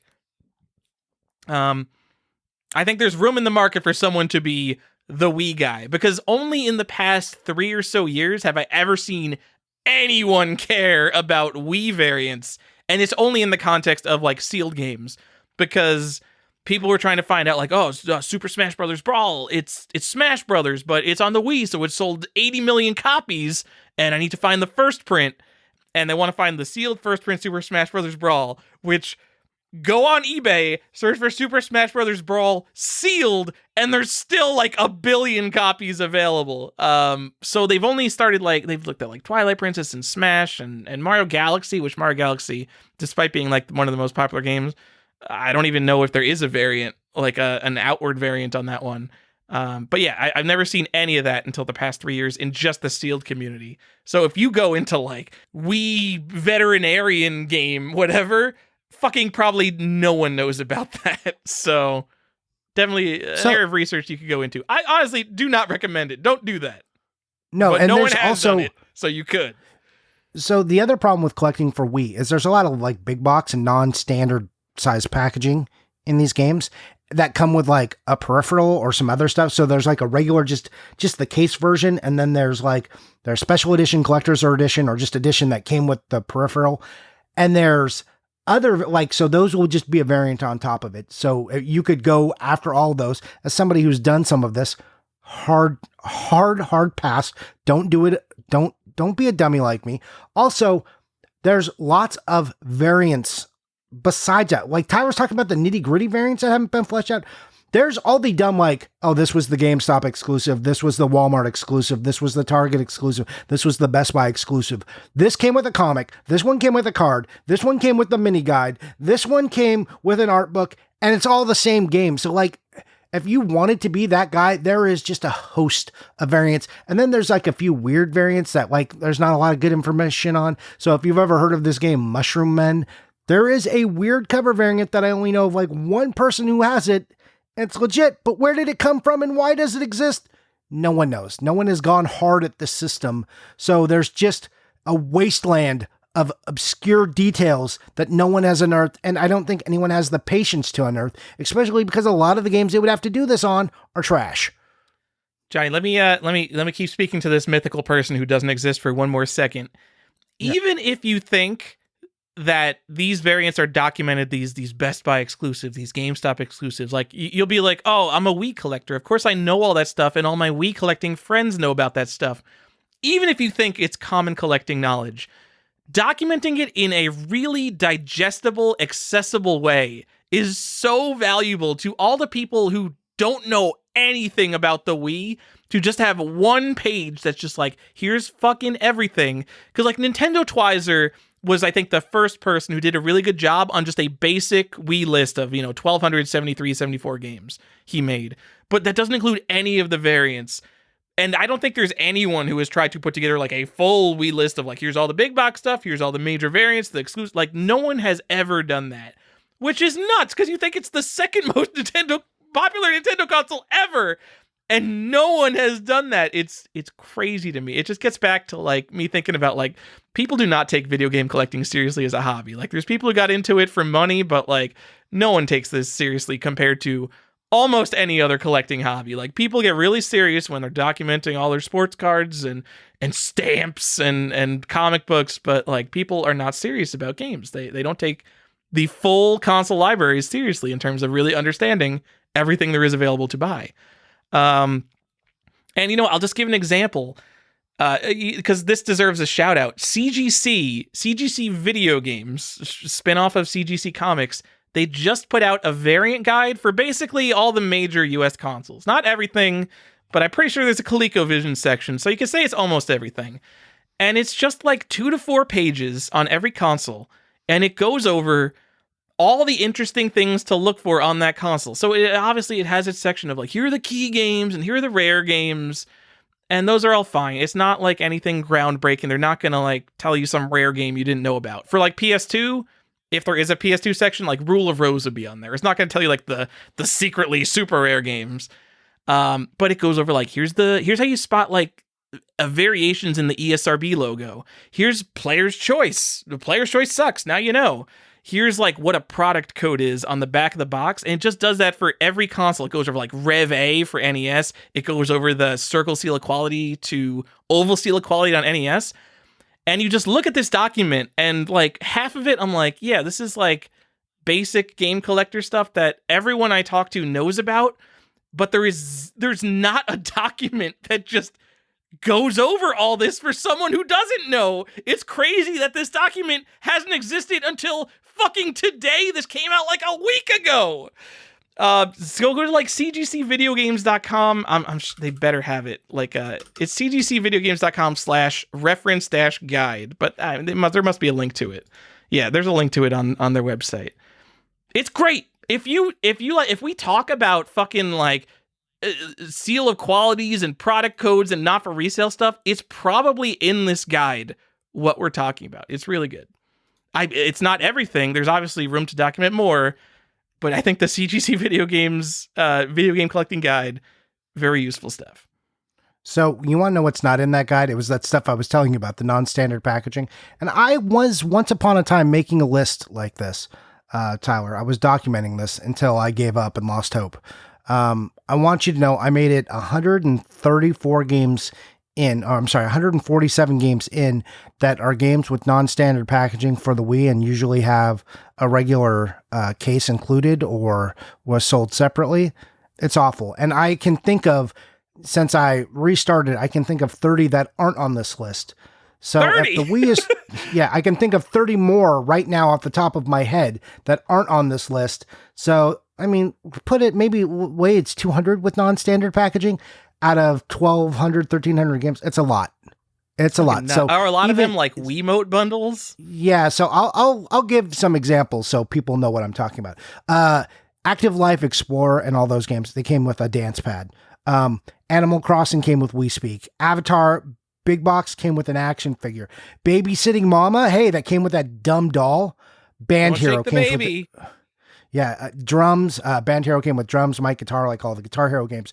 Bass Pro Shops has a gun and a fishing rod. So we have microphones galore. All the Cabela games have different types of guns. Cars tuned Mater's Tall Tales. There's a lenticular slipcover. Hey, The Simpsons has an exclusive poster. Barbie has some slipcases. Just Dance come with Wiimotes. GoldenEye comes with a Golden Classic controller. Hey, Chicken Shoot comes with a shotgun. Wild Monster Blast comes with 2 guns you can get. Are you interested? Conduit 2 Limited Edition has a foil cover. Hey, Wow. DJ Hero comes with the turntable. Did you know that? Oh, Fit and 6 comes with a camera. A camera? Hold on. Whoa. Okay, this is definitely news to, I'm going to say, most people listening to this podcast. You're just putting this out there as a throwaway, oh, there's a lot of bundles thing. There's a game that comes with a camera? Yes. Fit 6? Fit in 6? What the fuck is Fit in 6? What is this? It comes with a little USB webcam. Yeah. Bro, there's there you no go. way. What is this, like a PlayStation Eye camera? And it's only used for this one game? Yes, it's okay. I got more. There's more. Hey, Kirby's Dream Land comes with a book and CD. Legend of Zelda has a Wiimote. Lego Batman, you can get a Funko Joker or a Funko Batman. Johnny, none of this is exciting as a webcam peripheral. No, what That's about magnets? nuts. How do those work? That you can find it with Lego Harry Potter. You want a steelbook? Hey, Metroid Prime Trilogy, I'm looking at you. Steering wheel? There's 100 steering wheel games. It's the yes, there's 100 steering wheel. Oh, games. Guys, I'm sorry. There are people who have stopped caring about the bullshit you're talking about and want to know about this webcam. It's the Hold on. Ubisoft motion tracking webcam, and it's for multiple Ubisoft games. I've never heard of it. Like Racket Sports, Yes, which like also Racket comes Sports. which also comes with it. Hey, you want a skin for your Wiimote? Like an Elmo or a Cookie Monster or a Grover? Those are available. You want some plushies? It's Christmas time. Rudolph the Red-Nosed Reindeer has multiple plushie bundles. There's one with 2 plushies, and then there's one with 1. You want a Rudolph, a Santa, a Frosty, an Abominable? Hey, you want all the Misfit toys? Go get them. They're there, Tyler. A skateboard? How about a Transformer? You want some Motion Plus? How about some 3D glasses? How about a toy hamster? What comes with the toy hamster? Is it a Hamtaro game? No, it's Zuzu Pets Wild Bunch. And then if that wasn't enough, there's a fitness belt. You want a fitness belt? Yeah. You know, sometimes I feel like we get into the weeds before we get into the Super Mario Galaxies when we do these episodes. Yeah, we do. Hey, how about an NFL training camp with a heart monitor? Okay. All right. Let me stop you for a second. Let's go back to the template. Let's look at what section we're on. How deep does the collecting go? And you wrote not very shallow. That's what you wrote for the whole section. No, and I also told you I had a bunch of this. I would just say, so here we are. But yeah, I've done it. We've gone off document. But yeah, this is like, if you want to know, this is just like, because you brought up that no one has gone into the variants. I wasn't even going to say this until you brought this up. It's a fucking nightmare out there. So go do it. Collect for the Wii. Enjoy. Yeah, great, perfect. Anyways, hey Tyler. Yeah. I want to tell you about games that are on the edge. Actually, I want you to tell me about hardware variants first, because there's a couple. Johnny, there is the regular white Nintendo Wii from launch that you'll find at Goodwill. Ooh. You can go to your Goodwill right now, and there's like a 50% chance they've got just like a regular white Wii. But in terms of the cooler stuff, I'm going from memory because I don't know a lot of the Wii hardware variants. I remember there was a black Wii, which was a Mario Kart bundle, a red Wii, which was a Mario 25th anniversary thing, and then there's the Wii Mini, which removed GameCube backwards compatibility, was super cheap, but also came out like super late in the Wii lifespan. Was it like $100? I remember it was really cheap and garbage. There was also an ice blue one. And then there's a blue one, which is a Skylanders bundle. I'm going to say the blue one, no, by far the rarest, right? I don't know. The ice, you're thinking of the of the Wii U, Nope, which had I the am not. white. I'm thinking of. No? I'm looking it up Was right there- now. It's the Skylanders Giants Wii Oh. bundle. It comes with a was little that the blue one? Skylanders toy. Oh, are there multiple Skylanders toys? I'm looking at stock images, but I see multiple different toys. Yeah, I mean that's the other thing is Toys to Life exist on this system, so enjoy. Yeah. So there's also a blue one. Yeah, dude, I never think about the blue Wii because it's you never see those. So if you want a cool Wii, if you want the swag, get like there's a pink Wiimote there's like a Princess Peach Wiimote. That's the coolest Wiimote. There's the golden. The Bowser Wiimote's pretty cool. I don't even know what does the Bowser one look like. I think there's like a bunch of collectible Wiimotes. Yes, and there's not that many. Like if you're looking for a set to go for the Wii, because you don't want to go for 1,200 games. I think the Wiimote set is pretty cool. It's not too big, and there's some good stuff. There's like Mario, Luigi, Peach Wiimotes, and Bowser. Apparently, I haven't seen that one. Yeah, it's like a yellow. It's like a mustard yellow, and it's kind of great. It's Bowser colored. Yeah. I mean, get your blue Wii to put that on Instagram, because you know what? Probably a lot of people haven't seen the fucking blue Skylanders Wii. And get your your classic GoldenEye controller, because it's gold, and everyone likes gold painted shit, even when it's, a GoldenEye Wii peripheral. Who cares? If that was Zelda, that thing would sell for like $70. So there's a gold Wiimote that came out. So and there's a gold nunchuck you can get through Nintendo Fun Club. There's okay, hold the fuck up. There's a golden nunchuck? Nunchuck? Yeah. I don't believe you. Oh, is that Japanese, or are you serious? Oh, there is a gold. Yeah. What are you talking about? Is that Japanese? I don't know if it's Japanese. That's why. Oh, is it? Okay. That one exists. If you like, there's nothing worse than having your gold Wiimote and then like a white nunchuck. It feels gross. Yeah. So anyways, but there's also a Yoshi one, a Peach one, a Mario, Luigi, Toad, and Bowser. And these all have, they're the colors of the characters. And then there's just like there's like a blue one, a black one, a pink one. Like there's also those kind, but there is a series of collectible ones. So you can go look at those. The Wiimotes, and that like people make stands, like Rose Colored Games make stands. You can go check those out. Like those were fun. So you're right. That's like a good little collectible item for the Wii. Looks nice on a shelf. There's also a Club Nintendo Golden Wii steering wheel. That's really dumb gross. as fuck. This is kind of a tangent that we're getting off into. I like the Wiimote. I think is a weird controller that is fun to have multiples of. On the other hand, this is a completely hypocritical. I think Joy-Cons are like literally the worst controller Nintendo's ever made in any form factor. Worse than Nintendo 64. I fucking hate the Joy-Cons. I hate Joy-Con collecting. Let alone the fact that, what are they, $60 for a pair of Joy-Cons? Are they 80 even? I don't even know what Joy-Cons cost. But the fact that exclusives only with consoles. Gross. Yeah, they're milking the color variants for Joy-Cons, and they're a terrible controller. I hate Joy-Cons. Wiimote's also a pretty bad controller, but I think collecting them is okay. Yep. I don't think they tried to scam people with the Wiimote colored variants. I think they're trying to scam people with the fucking Joy-Cons.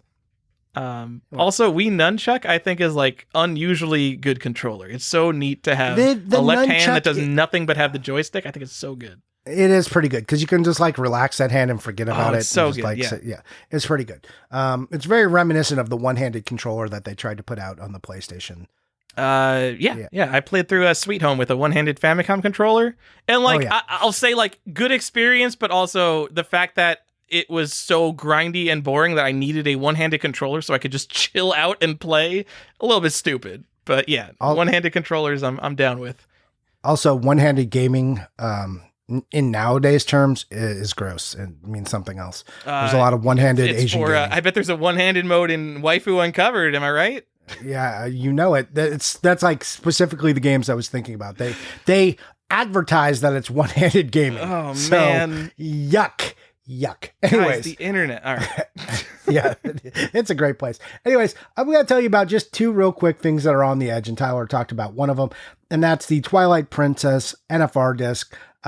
It's the same as the regular Twilight Princess disc. That's Zelda.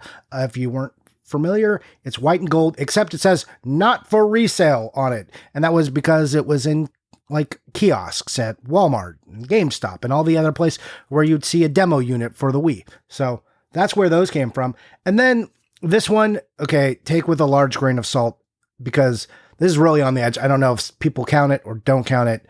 Club Penguin 5th anniversary. So this is possibly, I haven't seen a lot of good information on this, possibly only given to the people who worked on the game. And it comes with a black case and it had like a little poster inside. It had some other like stuff that went with it, but it's just the Club Penguin game with some other junk. So we have someone who listens to this show who worked on Club Penguin, so maybe they could tell us about Club Penguin 5th anniversary later. So, and then we'll get back to you. Okay, yes, Tiger Wolf worked on Club Penguin for 9 years. If I'm remembering, yes, that is, we have a very person in depth with Club Penguin. Is that seriously like the main thing on the edge of the set? I guess then you consider like all the big box stuff, all collector's editions, all that crap. Yeah, yeah. There's also all that stuff I already met, but these are like if we were looking at competition cards or Max, like things like that, weird stuff. Like this is. I guess there's also like 3 Mexico exclusives that you might consider on the edge of the set, which we'll get into when we talk about rare stuff. Yeah. So again, there are 3 Mexico exclusives, which might be counted. Good call out. So one thing I want to say, I just learned about this Twilight Princess Wii kiosk demo disc. Really big news for PAL collectors here. I went to look this up on eBay. There is a PAL Twilight Princess demo disc that's sold for $650. These are all disc only, by the way. If this had like a slip cover or anything, I would buy one. But I can't deal with disc only stuff, even if it's like cool Zelda shit. Do not care about disc only stuff.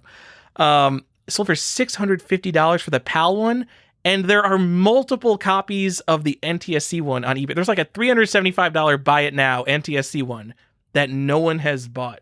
That is the biggest win for PAL collectors I've seen maybe ever. A PAL Zelda game that isn't like the exclusive super rare fucking Minish Cap or the Game Boy Color box set that was exclusive to Europe that only had like 1,000 copies printed. This is something that came out in both the US and Europe, disc only, and the PAL one is selling for like a 2x premium. It's crazy to me. I know European collectors are out there, and obviously they must exist and want European stuff. I don't know. This is all right. It's the weed kiosk disc, sure. I don't want to get any mentions at me, but that Club Penguin is Club Penguin Game Day, just to be precise on what the hell I was talking about. Okay. There's a bunch of hold on, let me look this up real quick, Johnny, because I didn't prepare for this. What part are you looking at? Here's a picture of all this shit. In Club Penguin? So no, there's this site that I used to be on the forum all the time, or this site called Game Deal Daily. And they came across like a treasure trove of Wii repair center discs. And I think they sold 6 or 7 different kinds of them. They had like Wii backup disc was one of them that has 2 like pink fish kissing on the cover. There was a Wii movie channel install disc. There's like a media upgrade disc, like a menu upgrade disc. There's like a whole bunch of these different repair center discs that exist, and at least when I bought them, they were like nothing. We're talking like $20 per repair center disc, and I don't know how much of this stuff is still out there, but that's a pretty cool. I mean, obviously that doesn't count as part of the set, but those aren't like weird rare prototype things. Like some of that stuff is just out there, so that might be an interesting thing to go look for.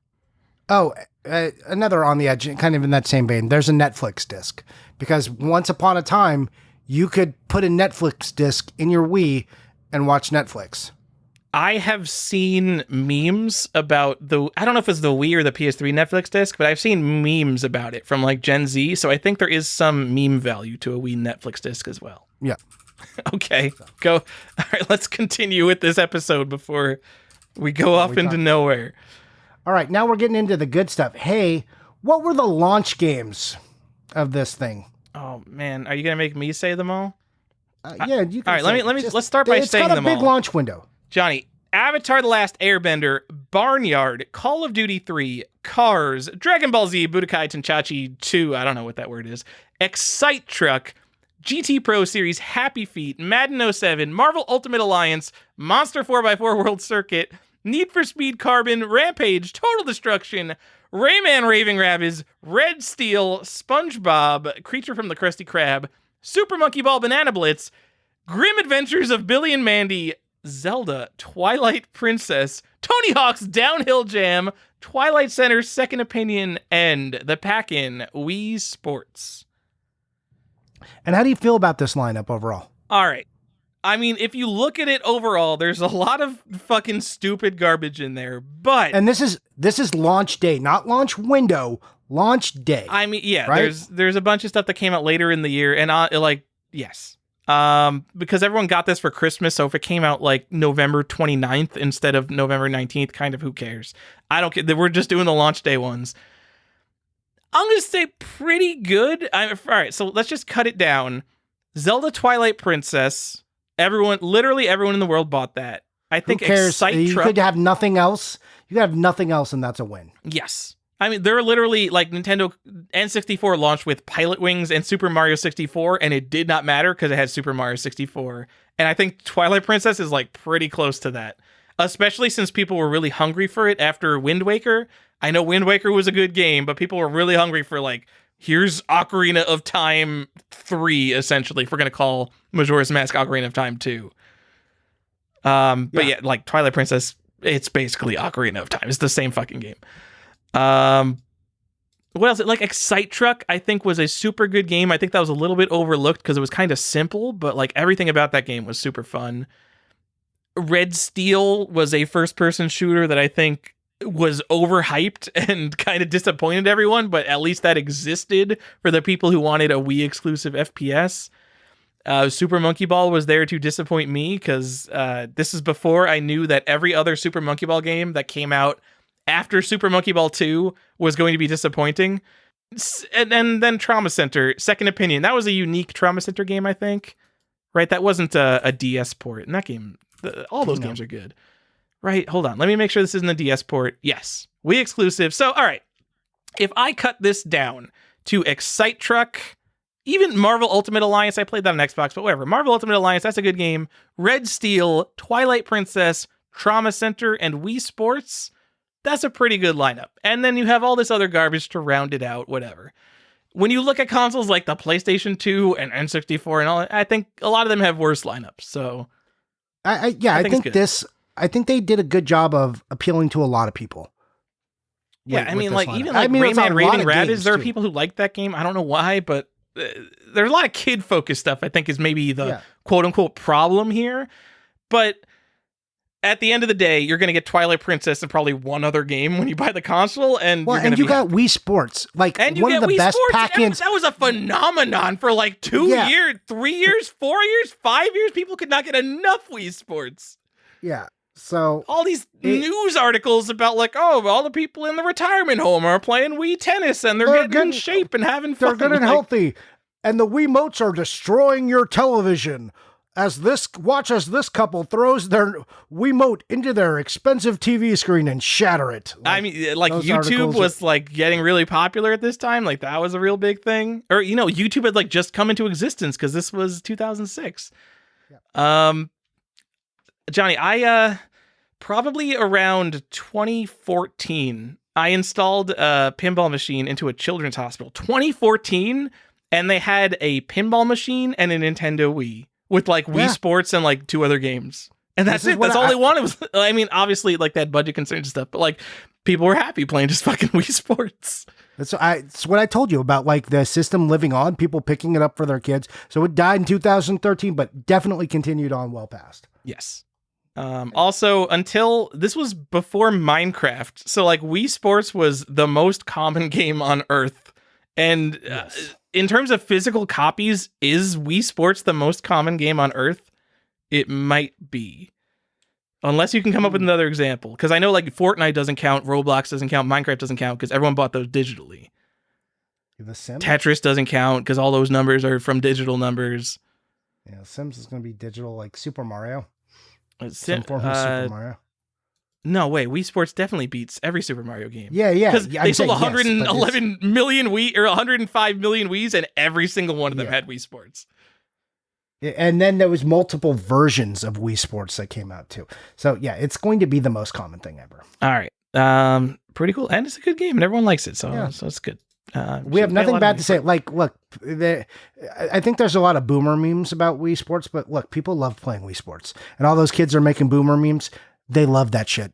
Stop lying. Stop lying. You were bowling like everybody else. Come on. Yeah, come on. If you don't like Wii Sports, you're wrong. You know what? I'm going to say it. Sports Champions, PlayStation Move, better game than Wii Sports. But Sure. for some reason, no one likes the PlayStation Move. I love the PlayStation Move, especially because of Sports Champions. And people are like, it was okay, whatever.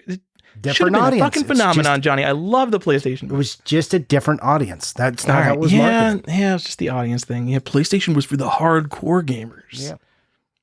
Anyway, Johnny, you know what? I mean, this is probably very much because it's when I was in high school, but what is this, the 6th generation?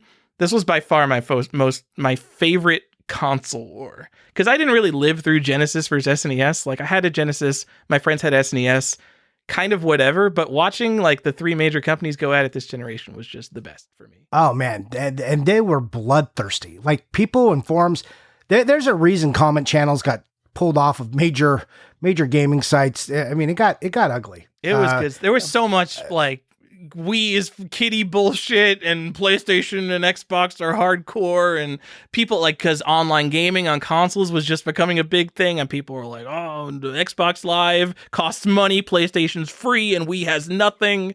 It was a real good time for console wars. Yeah. Also, like, I think E3 2006 or 2005, when like all this stuff was announced, like my favorite E3 by far. Good anyway. times. Those are the Wii launch games. I would say don't collect them all, but it's got some okay stuff. Yeah, I think more interesting even than the launch. Oh, actually, one last thing on the launch games. A lot of launch games were available before launch. I remember specifically buying Super Monkey Ball at like a GameStop before the Wii actually came out. And then Wikipedia has some video game. Some of their launch dates are before the console launch. Like it says Call of Duty 3 came out apparently a week before the Wii did, but I specifically remember personally there were multiple Wii games that you could buy before the console launch in like big box stores. So just ignore all the bullshit on Wikipedia is what I'm saying, because probably any or all of these were available somewhere before the console actually came out. Yep. You want to talk about the last ones? I think the last ones are way more interesting, unless you want to cover it. No, you can take it. You had to suffer through that. Go for it. Okay. So, the last non-Just Dance, non-weird game, the last regular-ass video game on the Wii, Barbie and Her Sister's Puppy Rescue, literally sounds like a fake game that I made up. Yeah, explain what you just said, because not everyone's going to know what that means. Okay. All right, let's work backwards in time. The last game for the Nintendo Wii is the last physical game, probably the last game. What am I talking about? Retro City Rampage DX and Shakedown Hawaii. Were both of these also released for the Wii U, or was it just one of them? I think it was both, right? I think just one of them for the Wii U. The Wii U didn't get the love. Or maybe Shakedown Hawaii is on Shakedown Hawaii is definitely on the Wii U. I don't remember if Retro City Rampage is. But whatever, this fucking company... This is mid-2020. Fuck the Wii U, Johnny. We're off the Wii U. No one cares about the Wii U. And if they do, they already have these games. I was thinking Shakedown Hawaii was only a PAL release. Nope, you're definitely wrong, because I own that, and I would not have bought it if it was PAL. For the Wii? No, for the Wii U. I didn't buy these fucking Wii prints. What am I? I'm talking about we're talking about Shakedown Hawaii being one of the last games. Shit. That was only PAL. I remember this. So yes, one of these was PAL only? And yeah, it was Shakedown Hawaii. But Retro City Rampage has a non-PAL version? I have to double check you. Okay, see, oh man, if these are PAL exclusives, that definitely explains why I didn't buy them. Oh, I think they are PAL exclusive. They are. Both PAL exclusives. Oh, that's why. Oh, I might have bought these if they weren't. And those were V-blank because they did some other stuff too. So like that was a weird release. Yeah, so Shakedown Hawaii came to the Wii U, and then the weird thing was they also released these for the PAL Wii. There must have been some kind of publishing reason that they could only release these as PAL versions for the Wii. I mean, just because I know they would have sold more if they were NTSC releases, just because 100%. Americans are racist.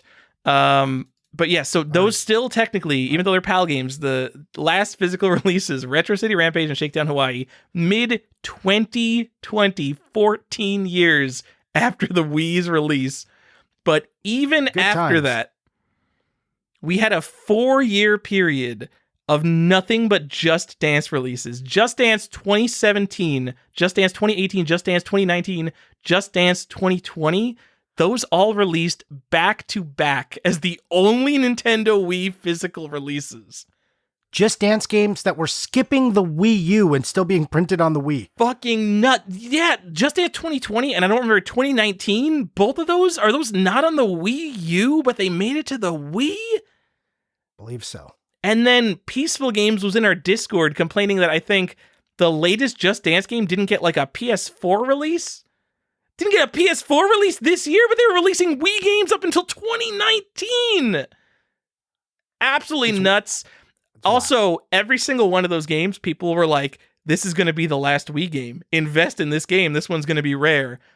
All of them are fucking wrong. None of the Just Dance games are rare. You guys are nuts. Every single one of these was sold at Walmart and Target. People were buying Just Dance games, man.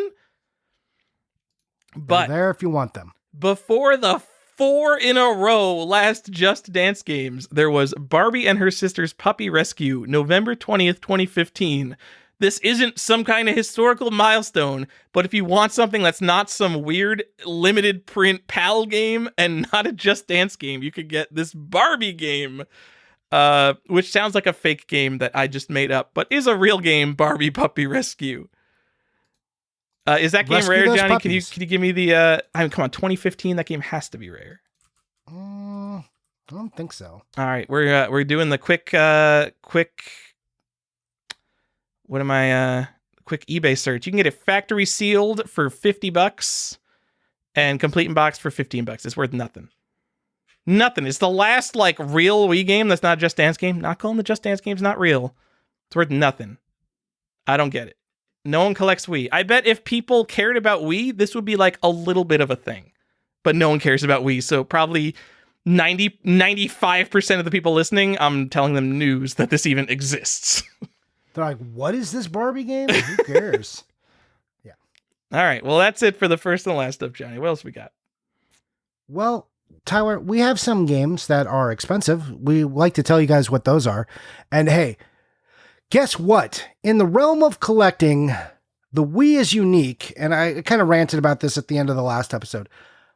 There are like 3 games that are over $200 and then only 11 games or 4 games that are over 200. Only 11 games that breach $100, and then it's all cheaper than that. And you're like, well, man, $200 something for a game is expensive. $100 for a game is expensive. Yes, I agree with you. But in terms of video game collecting, every system usually has a large barrier of entry. There's a couple of games that just crush you. You're like, God, if I want this set, I got to do this. And yes, they're gatekeeper games and they keep people out. The Wii U or the Wii is like, I got open arms. I mean, even the Wii U has games that are more than this. They've got like $300 and $400 games. The DS has $400 and $500 games. I don't understand what the Wii is just so uninteresting to collectors that they're like, the best we can do is Cyberbike for like $270. And when I did mine, I got it for $170. And that wasn't like I got it a long time ago. I got that a couple months ago.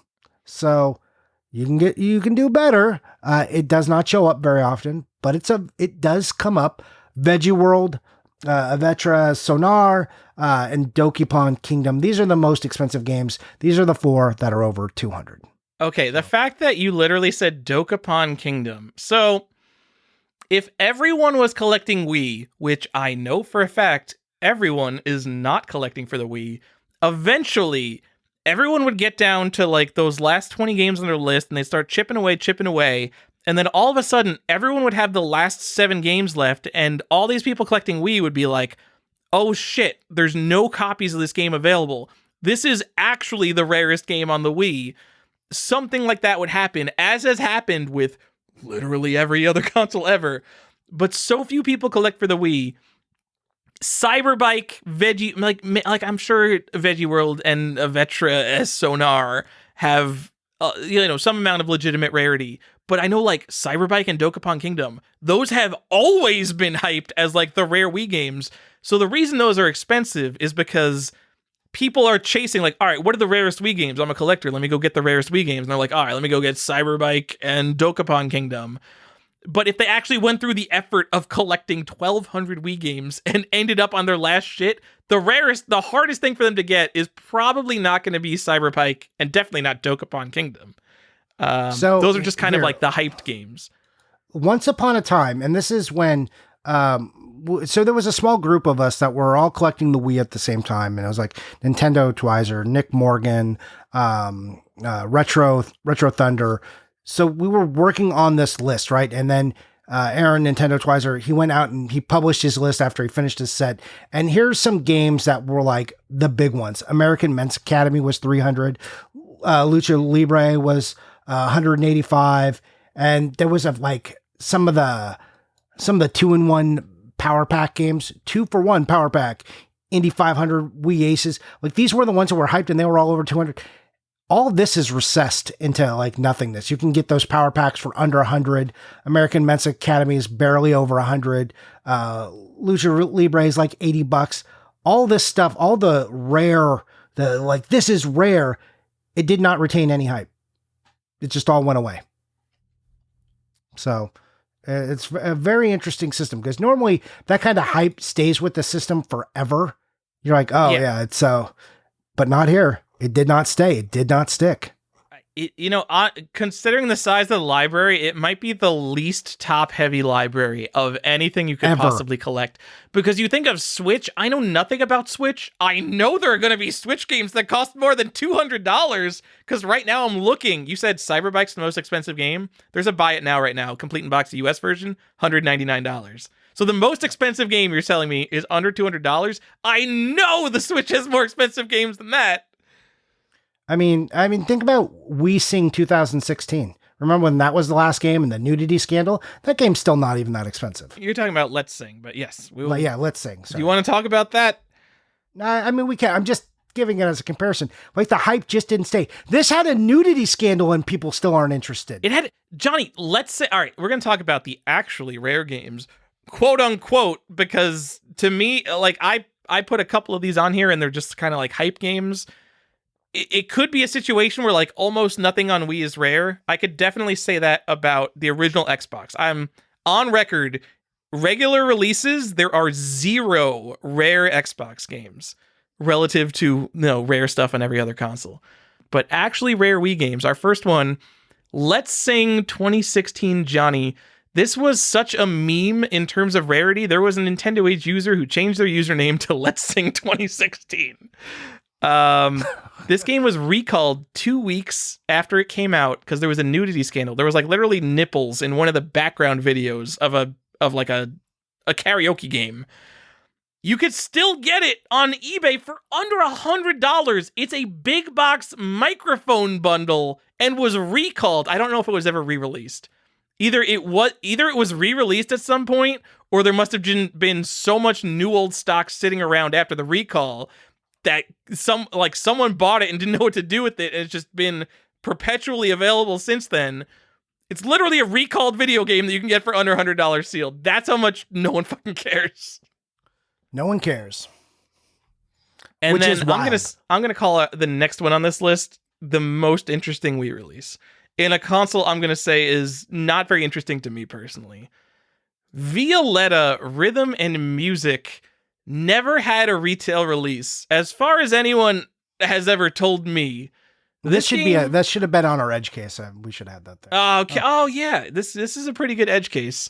So Violetta Rhythm and Music, as far as I know, only Deal Tavern on eBay has copies of this. I have to imagine he has a lot of them because it's basically exclusive to him, but he's selling them for like $50 shipped for brand new copies of the game.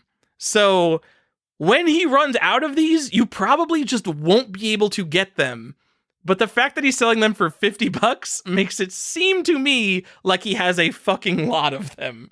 And we'll probably never run out. No one has it. Yeah, either that or no one cares. Yeah, but like if you're collecting Wii, Like maybe if you're like seriously considering a Wii set, I think you have to go and buy these now because they will probably never be cheaper.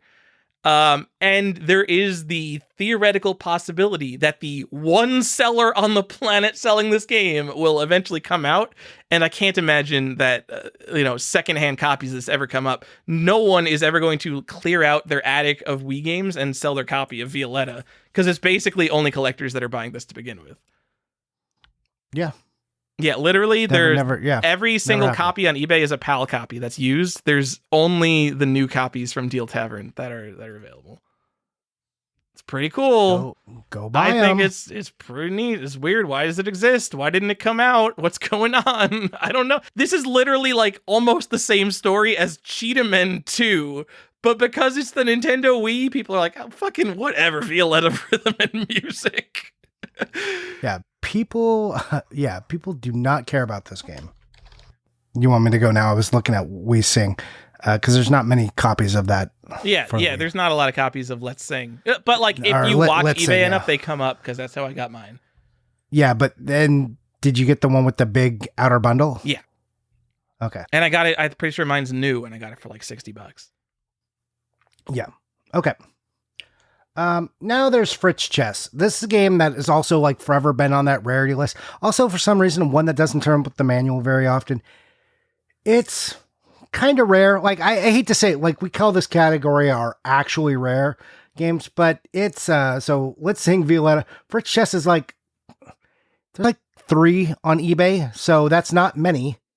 But rare, it does continually show up. So, but also the demand is really low. So I'm unsure what would happen if anyone ever decided this is one of the games, we must have this one. So it is kind of shocking to me that you even bring this up because when Wii was like contemporary, I remember people saying that Fritz Chess was going to be one of the rarest games. This was definitely hyped when Wii was still in production as one of the rarest Wii games. These last 3 are all hype games. But like I've seen them in stock. I've seen people have them for trade. Like people have bought them as a rare game and then like put it in like, here's my cool list of trade stuff. I've got Fritz Chess for the Wii. So I know it's not like that rare. And here I am looking at eBay. There's one for $145 and no one's buying it. And like there's no copies in sold. There's like one disc only copy in sold. Yeah, and this is like one of the hype games. This is a game, if you asked me to name like the quote unquote rarest Wii games, this is definitely one I would have said. Yeah, so like this and Cyberbike kind of fall in that same realm. Like it comes up, but like who cares? Here's another one that you probably heard in that same hype category. American Mensa Academy. Absolutely. So that was the hot shit for a while. Everyone's, you're never going to get that. And then PAL copies were going up in prices. And then that all just went away. And I thought that game was over $300, but here I am. We're talking about the most expensive Wii games. And there's like nothing over $200 besides like weird, crazy bundles. Yeah, it was like Cyberbike and a couple of things over 200, but not like Veggie World. And Veggie World's the one that doesn't show up either. So yeah, American Mensa Academy. Don't get American Mensa. It's the same cover, but that's the PAL one. So it's the small difference. Just doesn't show up. And then did you ever hear about the Maxim games for the Wii? There was a whole kerfuffle about Maxim games. What's the kerfuffle, Johnny? So they were all considered rare and hard to get, and they were like pain in the ass. And they're just like the Maxim. I think it was 7 or 8 or 9. I can't remember exactly. But they're not particularly good games. They're just like sprint cars, super truck, like this kind of stuff. They're nothing games. So car crash, drag stock racing, sprint cars, super carts, super truck, and then rally racer. It was just a series of games all by Maxim, and they were all kind of racer games. And they got to this weird elite status when people were chasing for them. They've all pretty much come down. Like they were all like getting hyped and their prices getting up to 100 or over. And now really only sprint cars is hard to find. And I just bought one. It was one of the last ones I picked up. There was like 2 copies available, like a couple unsold. And so now there's like one legitimate copy on eBay that's not like a PAL version. So I'm taking a look here. 'Cause, yeah, I remember specifically these racing games were hard to find. So I see there's one stock image. It's Goodwill. So it, no manual. Oh, it comes with the manual. Yeah. All right. I mean, you can get it for $100. Yeah, I remember like Specifically when the Wii games were $250 at GameStop. These maximum racing games were ones I was looking for, and I found the case and manual for one, and they didn't have the disc in the back, and I was devastated. And now I could not care less about them, Johnny. Yep. So, like, in comparison, Veggie World, which is a more expensive game than all of these, if you go to eBay right now, and Veggie World, if you don't know, it's kind of a shoot 'em up. So, Veggie World is a weird game. Go check it. It's also hard to find on the DS. So, there you go. Just buy your Veggie Worlds. So, yeah, they go for over $300, or not over 300, about 300 to 270 that people are asking on eBay. But there's like 5 or 6 of them. Like, you can find, this is like one of the most expensive. Also, everyone always says it's rare, but it doesn't, like, you can go find 5 or 6, but you look at sprint cars, there's like 1 or 2. So are these all rare-ish? Like, again, if there's 5 on eBay, that's not very many for a Wii console, which sold a ton of games for like the length of its life. But in relationship to the Wii, yeah, I don't put Veggie World in my rare list though, because there's always like 5 or 6. But again, if everyone decide, oh yeah, I need to own that, then how many are there? I don't know. It is so weird to me that there's 1,200 of these games, and like you would think like there would just be so many of these fly-by-night publishers that put out like nothing, and it's just like a $20 game and no one buys it, and everyone who did buy it isn't the kind of person who would ever find it again and put it up on eBay. But like all this shovelware is still so available. It's crazy to me that like there were just so many people who owned a Wii, and I think that like the prices on some of the shovelware, they're like a lot of them released for like $20. They're like cheap shit, so a lot of people bought them even though it was garbage. Also, yeah, Veggie World is a 2D shooter, so one of Wii's most expensive games. Hot shooter, guys. You guys who are into those shoot 'em ups, check out Veggie World. You aim with the Wiimote. It looks really good. Yeah. Now play it on the DS. Okay, let's talk about games that are also a little rare but are exclusive to a region. Tell me about these games. I know nothing. So there's 3 Mexico exclusives. That's it. This is it. Tell me about the 3. I mean, I don't know anything about the games. El Chavo is not rare. Yeah, that's it's not rare. It's like $45. Atreve a Sonar is like $300. What kind of game is that? Apology. It's a singing game because it comes with a microphone. So you have to watch out because a lot of times it doesn't have the big outer box. So make sure you get the one with the microphone. And again, guys, all of my Spanish speaking listeners, I know you're out there. I apologize. I've butchered this name like 40 times. I don't like apologizing for pronunciation. You could be like a quick apology, but when you harp on it, it just makes it. I'm not harping on it. I just said it's done. You're harping. All right. So there's that microphone bundle. I'm just gonna say, guys, if there's a big box of like a rare, exciting game, don't settle for the inner box of it. You gotta just shell out. I understand Pokemon box costs something like $150,000 for a complete in box version now. Man, Pokemon box, like that doesn't come up complete in box. Like that is genuinely a piece of shit. Talk about a set killer on the GameCube. But you gotta get it. Go get the Pokemon box. I don't have one. I'm not hyping Pokemon box here. I'm just saying, do not settle for just the inner box. You need the outer box. It's important, guys. And most of the ones I've seen sold haven't shown up with the outer box. And Pokemon box is not a game, so you don't need it. And then the final one is Lucha Libre AAA Heroes del Ring, which looks available for like $80. It is a 3D wrestling game based on the AAA wrestling promotion in Mexico. Johnny, the best wrestling show I've ever been to was a AAA show in Mexico. It makes everything in America seem worthless by comparison. That show was so good. And it's got a cool foil, like cool gold foil cover. You should check this game out if you haven't seen it.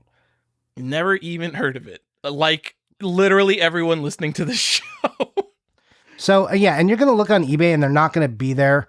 But like Macari Libre and stuff, you're going to need to look in maybe other places. Because these were exclusive. There's also some other Mexico exclusive, like cover exclusive games, and that's same for Canada on like some of the sports titles.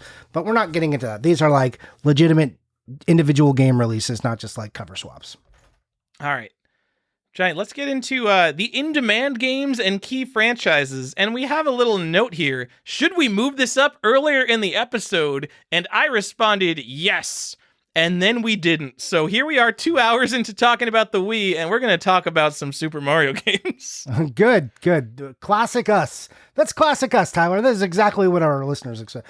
We had the question, we answered the question, and then did nothing. Good podcasting. Honestly, while looking into like the Wii library as a whole, I don't consider the Wii library as a whole a lot, but I did for this episode.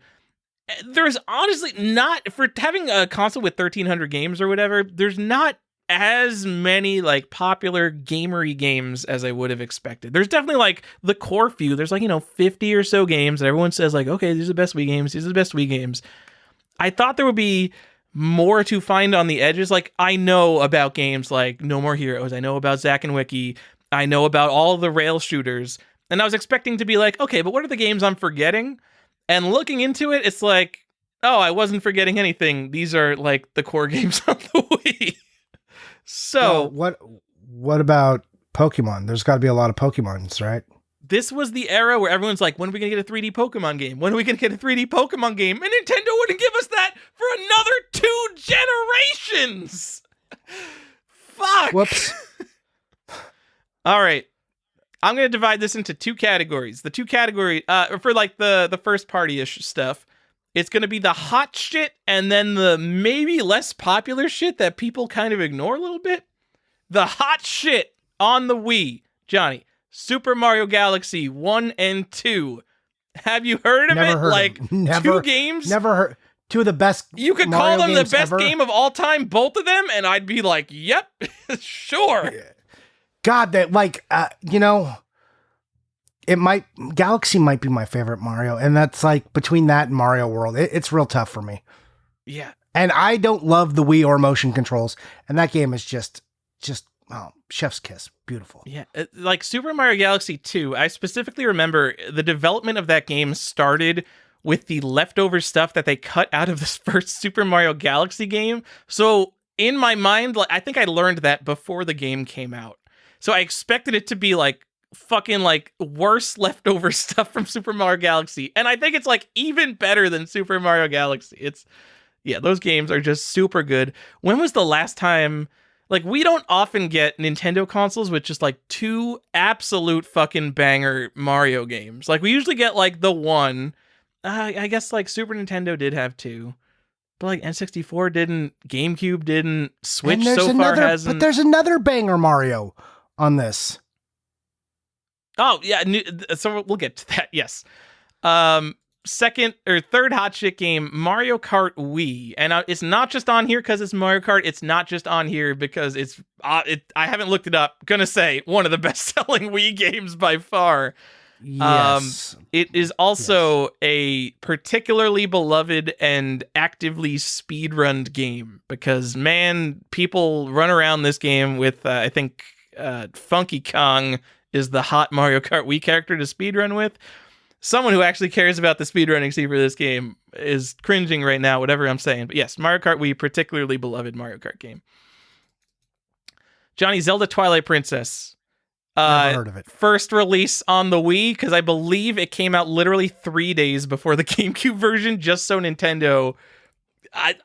what a dick move to everyone who owned a GameCube and was waiting for this game to come out. But technically a first release. Very funny for being the second, the first Wii game, the first Zelda game that was shoehorned onto the next console, because Breath of the Wild had the same thing with the tablet that they were just like, oh, fuck the tablet, we're going to the Switch now.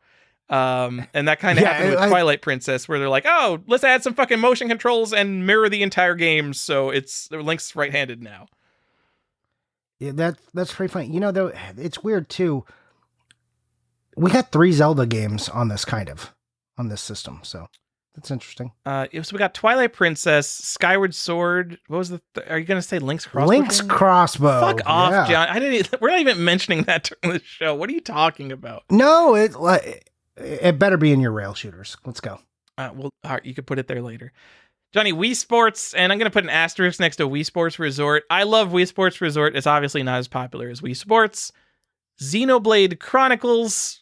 I don't care about Xenoblade Chronicles. It's a popular Nintendo published but not developed RPG that has continued on to the modern day, so I'm going to definitely put that in hot shit still.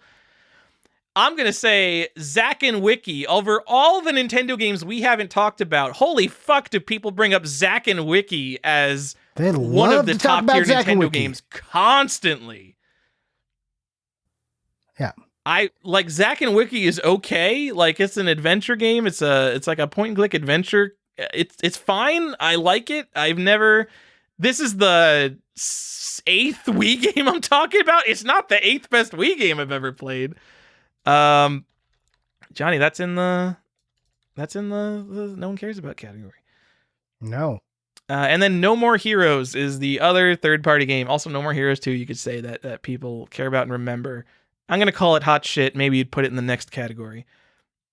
A- list games, I will say, that are like people don't give as much time a day. New Super Mario Brothers Wii. I think that this did not. I mean, obviously, like, this is one of the best-selling games probably of all time. But I think people don't give it as much credit as maybe it deserves because the DS game came out, New Super Mario Brothers, and everyone was like beyond hyped for it.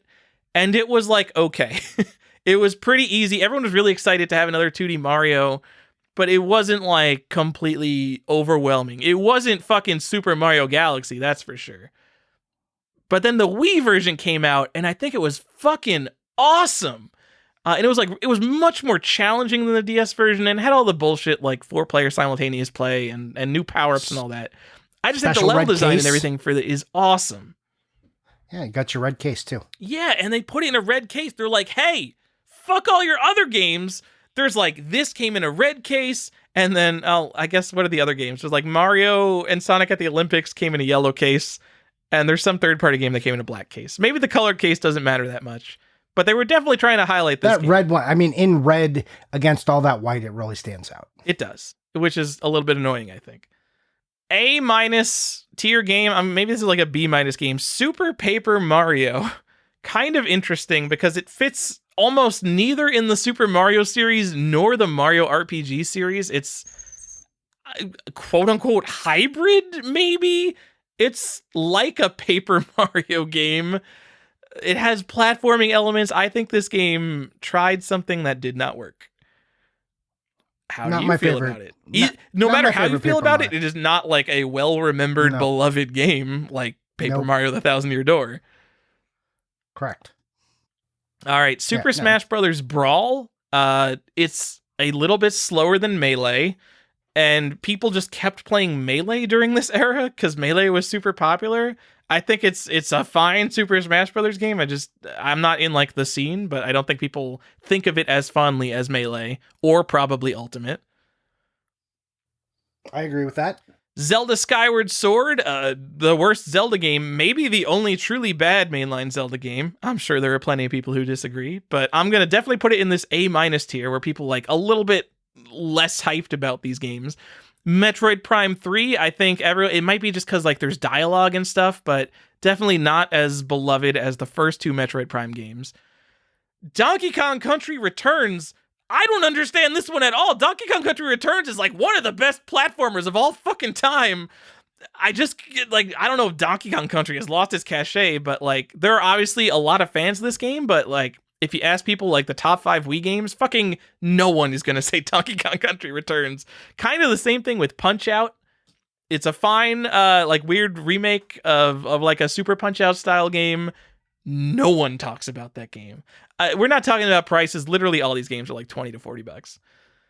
And then Johnny, you just added in Super Mario All-Stars 25th Anniversary Edition. Oh my god, that's gonna be a rare collectible. I need to keep that sealed in mint condition. Yeah. Keep it safe. Before the days where we got a lazily semi-upgraded Super Mario 3D All-Stars. And you know what? I will give Super Mario 3D All-Stars credit. I believe Super Mario Galaxy, actually all the games are in widescreen, and they weren't originally in widescreen, and it removed motion controls from Super Mario Galaxy. That alone, I think, that is not a very big upgrade, but there is a definite upgrade to the Switch Super Mario 3D All-Stars. Guys, by the way, I think in March they're going to stop producing them, and it's definitely not going to be one of the best-selling games of all time. It's going to be rare. Super Mario 3D All-Stars. Better get it. If you remember the hype around Super Mario 3D All-Stars, Nintendo literally did the same thing for the Wii, where they produced a limited edition that everyone was like, this is going to be rare. Everyone better buy this up. And it's one of the most common Wii games. I mean, maybe that's a little bit much, but it's obviously very common.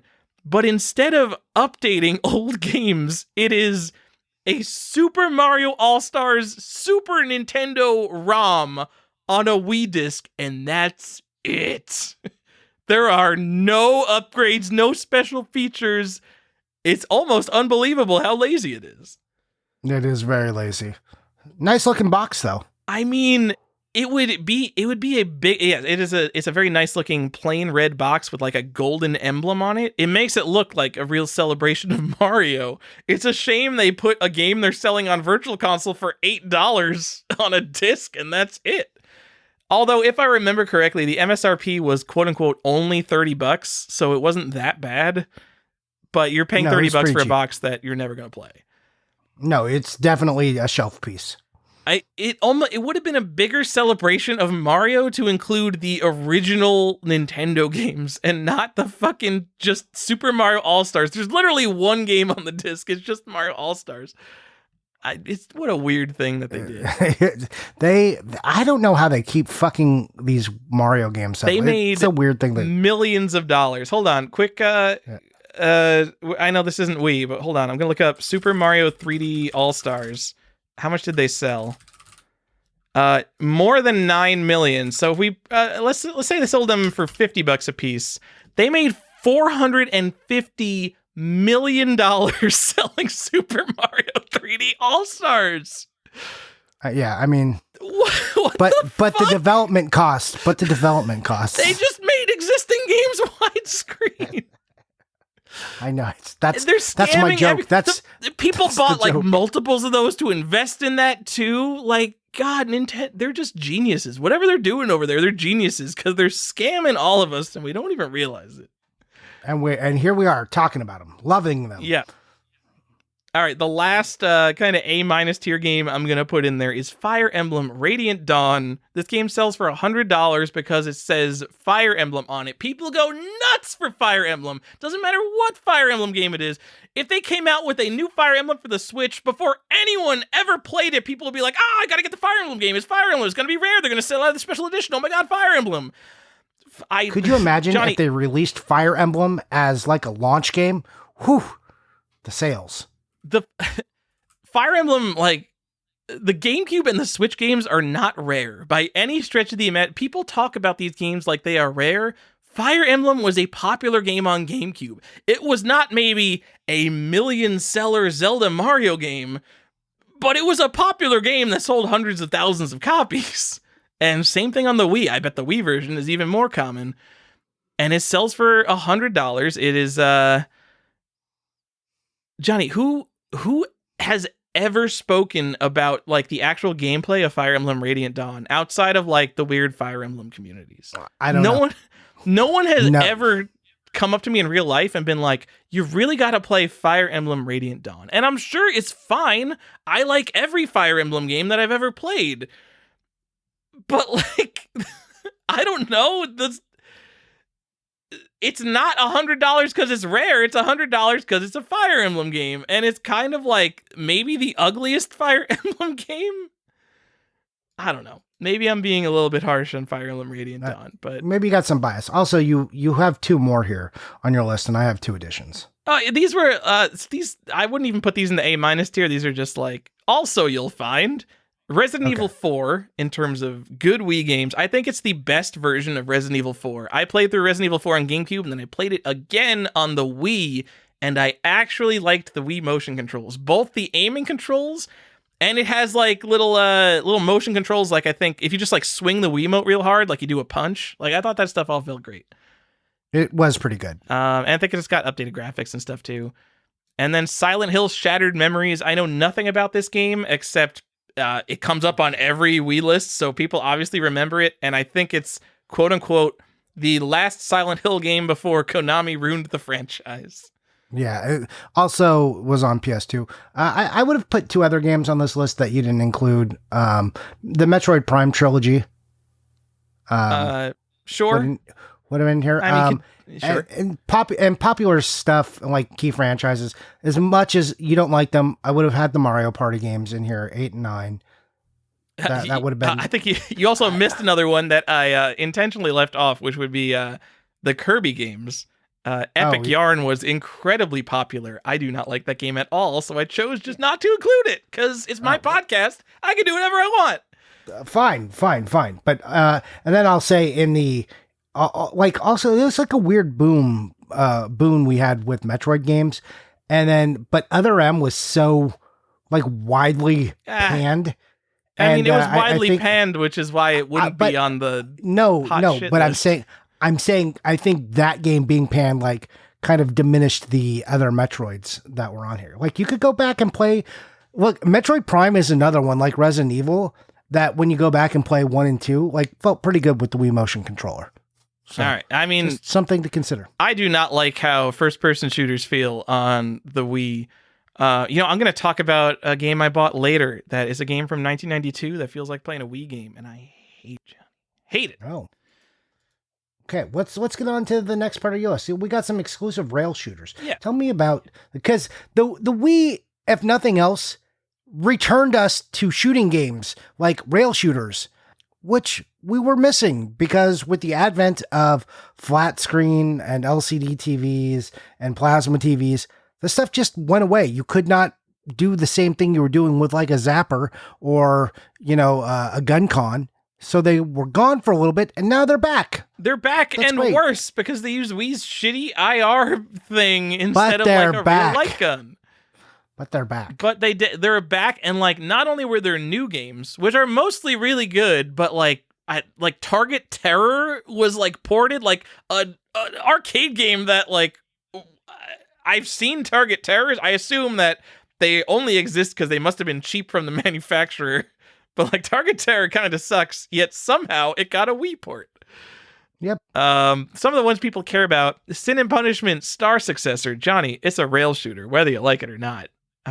That's more along the lines of Star Fox. That's not even what we're talking about. Resident Evil Umbrella Chronicles and Darkside Chronicles. I don't remember the difference between them. I think I played through both of them with Ada because she loves rail shooters. I think at least one of them is like a tour through the first 3 Resident Evil games, maybe. Like there's definitely one of these games that goes through like the actual Resident Evil games just as a rail shooter, which is pretty cool. They're excellent. House of the Dead Overkill is like a raunchy, over the top. Like I think they tried to be over the top because it's on the Wii, so they tried to make it more adults by cursing and stuff. That's an okay rail shooter. Dead Space Extraction, rail shooter based on Dead Space. I had fun with that. I had fun with all of these except for the fact that I don't like how the controller works, and all of them run at a pretty low frame rate. Ghost Squad is one of my favorite light gun games from arcades that has a pretty good Wii port. And then LA Machine Guns is a game I think most people don't know from arcades. That I played a lot of that in arcades. And what does that have? That comes in a bundle with something, doesn't it? Yeah, it's 2 games. What is it? We came prepared. Nice. I'm looking it up. Gunblade and LA Machine Guns. Thank you. Ooh, is this game expensive? It is a little expensive. Hold on. Whoa. Are there not a lot of copies available? Oh no, there's plenty. I must have put in like maybe it spells machine guns with 2 words instead of 1 because I scroll down to like the results that match fewer words, and then all of a sudden there's like 50 copies for sale, but they're like $100. Yeah, and you keep forgetting. I don't know why you won't talk about Link's crossbow training. What? Sure, Link. I don't even think I've played Link's crossbow training. If you want to be very really, honest. I loved it. Like Zelda got a rail shooter, kind of. Like, come on. I mean, it's just like a little target. It's an aim sim, so it's whatever. But yeah, that's fine. I'm looking at it. Yeah, I've never played Link's Crossbow Training. Like, it's got Twilight Princess graphics, and I love Twilight Princess. Like, it's crazy that I never played it. I think it's just the fact that it's called Link's Crossbow Training. When if they called it anything else, like, training makes it sound like the tutorial level. I mean, if they called it Link's Crossbow Adventure, I'd be like, all right, let's check out this shitty Zelda spin. I agree with you. Bad title, but also, and they could have done more with it because that was fun. It would have been fun just to do like, hey, Link is training for his next big adventure. So here you go, and give you a small little mini quest. Instead, it's meh. But the idea that Zelda got its own like release for a peripheral they wanted to sell, and which was not a crossbow. It's like it's just a gun handle. So I guess it's supposed to be a crossbow, that was bundled with a zapper. I mean, kind of. It's supposed to be reminiscent of the stock of a crossbow. Oh yeah, it was. It's like a piece of plastic. But it's a gun. It wasn't bundled with like an actual peripheral. It was bundled with a shitty piece of plastic. Yeah. Like in my mind, this was like only ever like a free game you got as a pack in with the Wii. But people fucking bought Link's Crossbow Training, and it sold 3 million copies. It is hard for me to reconcile that. Like, I thought, like, when I look at this game, I'm like, this is just some free bullshit that they give you, right? But no, nope. People bought Link's Crossbow Training, and fucking millions of people did. I don't think, I may be misremembering, but I don't think it was that expensive. Okay, it's sitting in its like little cardboard case. The fact that it comes in a cardboard sleeve, it's like they're advertising the fact, like, guys, this is like a mini game. Don't get too excited over this, because they didn't even come out with a full size case because they didn't want you to think like, temper your expectations. They literally were like, oh god damn it, we didn't have enough room on the Wii Sports disc for like an archery training. So let's do a Zelda one. That's what this was. Oh, what? Oh, was there not an archery game? Is that not one of the Wii Sports? I think it's in Resort. I think that's a Resort game, yeah. All right. Yeah. You know what the best archery game is, though? It's in Sports Champions for the PlayStation Move! Oh, God, cool. And the disc golf and the bocce. Disc golf and bocce are the best games on Sports Champions. They're so good. I've never played a video game of disc golf that I actually like, but that one is so good. You've played multiple? I don't want to know. Let's move on. Well, it's not even a genre, but because of the PlayStation Move, it can be a genre. Kind of the same thing with bocce. Who the fuck would play a bocce video game? But on the PlayStation Move, it works so well. And it's not the obvious bullshit like a bowling game or a golf game. Fucking obviously you make that with motion controls. Who even thinks to make a bocce game? But it's fucking excellent. God, I want someone to just come over to my house so we could play some Sports Champions bocce. I love that game. Could we just play some bocce? No, we're going to play the video game version. Oh. You can go to different courts. You got like people in the city that are just like strolling around watching your game. You feel like a retired old guy playing that game. No wonder it appeals to you. And they've also got this sweet whittling sim that I love. With the PlayStation Move, you hold one and then you use the move stick and it acts as your riddling knife. Okay, cool. All right, Johnny, I just realized I didn't do any research on the rail shooter stuff. That was all from memory. So what did we miss? I'm just like quickly looking through. We missed anything? Apparently Medal of Honor Heroes 2 is a rail shooter. Weird. Deer Drive, I'm going to guess. Oh, House of the Dead 2 and 3. I forgot they bundled House of the Dead 2 and 3. I mentioned that to you before the show. Okay. Well, I forgot it. All right, that's probably the only major one we missed looking at this. It's not a list of every rail shooter. Here are some rail shooters. Anyways, you know what? Let's go pretty close to every rail shooter. Looking at there's Dino Crisis, Gunslinger, Transformers, Cybertron Adventures, and Wild West Guns. I'm gonna say those don't matter. Is Dino Strike a rail shooter? Dino Strike? Yep. I don't know what that is. It's a Wii game. Okay. It's kind of rare. It's not rare. It's just an expensive Wii game. Also comes in a cardboard sleeve. Whoa. Don't worry about it. Telling you that it's bad off the bat, which is crazy but no.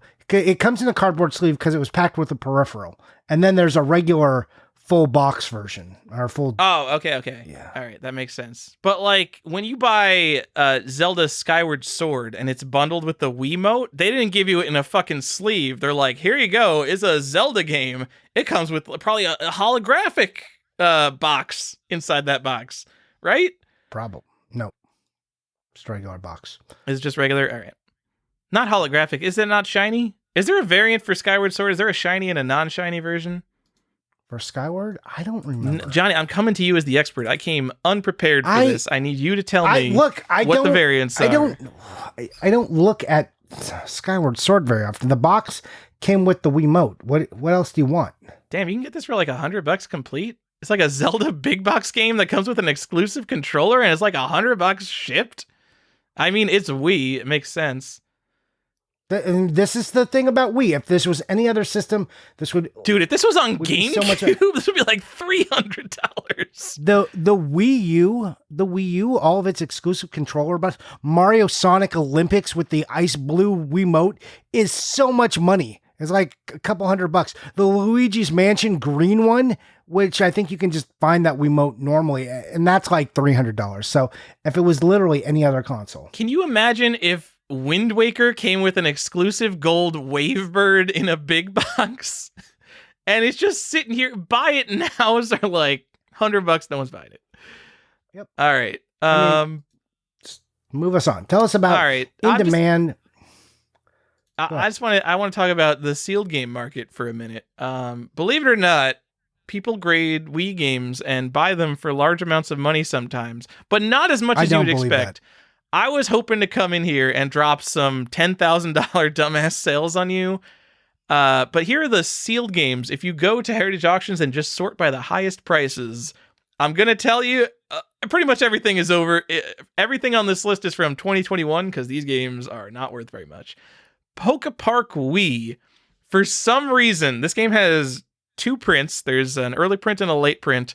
The late print of Poke Park Wii sold for $22,000 in 9.8 A++. I bet you couldn't sell that game for $1,000 today, but that's just me. I don't know. Maybe someone has a mental disorder. You're looking at the absolute peak hype of graded video games and Pokemon stuff, and someone with a lot of money was just like, everything Pokemon matters. So if I get a perfect condition thing that says Pokemon on it, I can't lose. And they chose a late print of Poke Park Wii. That might be the most expensive Wii game that's ever sold ever. So that's like a historic point right there. It's real weird. The only other expensive sealed games are probably Super Mario Galaxy, which has fallen in price a lot since these high sales. There are some sales like in the $1,000 plus range, but like you can get a sealed Super Mario Galaxy. Believe it or not, you can get a sealed Super Mario Galaxy, and I don't think there's even like a weird early print of that to worry about. Pokemon Battle Revolution, again, those are expensive just because it says Pokemon. People don't even know what that game is, at least the people who are buying them. Super Smash Bros. Brawl, same thing. Some people buy them for like $1,000 in nice shape because it says Super Smash Bros. And, you know, if you're into sealed games and you're spending this money on Wii games, I'm not disparaging you. I just think that in the Heritage Auction graded WADA market, I think the people buying Pokemon Battle Revolution for $4,000, maybe not just the world's biggest Pokemon Battle Revolution fan. And then Fire Emblem Radiant Dawn. It says Fire Emblem. I'm pretty sure it had a $1,000 sale at some point. But yeah, those are the graded games to look out for. I think most of the stuff that we talked about in terms of hot shit is more interesting. Notice I missed Super Mario Galaxy 2, which only isn't expensive because it's balls common, even sealed. But like, if I was buying a sealed Wii game, I would get Super Mario Galaxy 2 before anything, because you could probably find one for $100, maybe less. All right, Johnny. Well, I think I'm for that. Yeah, I agree. Yeah. Just seeing if you said anything weird. No, I don't. I didn't say anything weird. I told people to buy a sealed game, Super Mario Galaxy 2. I don't know. Yeah. Maybe don't buy sealed games that are that common. What do I know about anything? Recommended games. Tyler, I'm going to tell you the hot list. Like we did it. Let's go look at those. Yeah. super cheap games you should buy. Nothing is expensive. Just go buy it. Like if it's good, go buy it. You're on the Wii. If you want to be in a wonderland of cheap games with like big titles, this is it. You've done it. Success. A Nintendo that you can afford to buy for. Anyways, that should be the Wii's selling point. Collectory stuff, variants, cool corner cases. We went through a lot of this. What are the expensive titles that are worth it, Johnny? Oh, I'm sorry. I missed it because there are none. Zero. Oh, no. Okay. Zero of them. Yeah. Anyways, collector stuff, variants, and cool corner case stuff.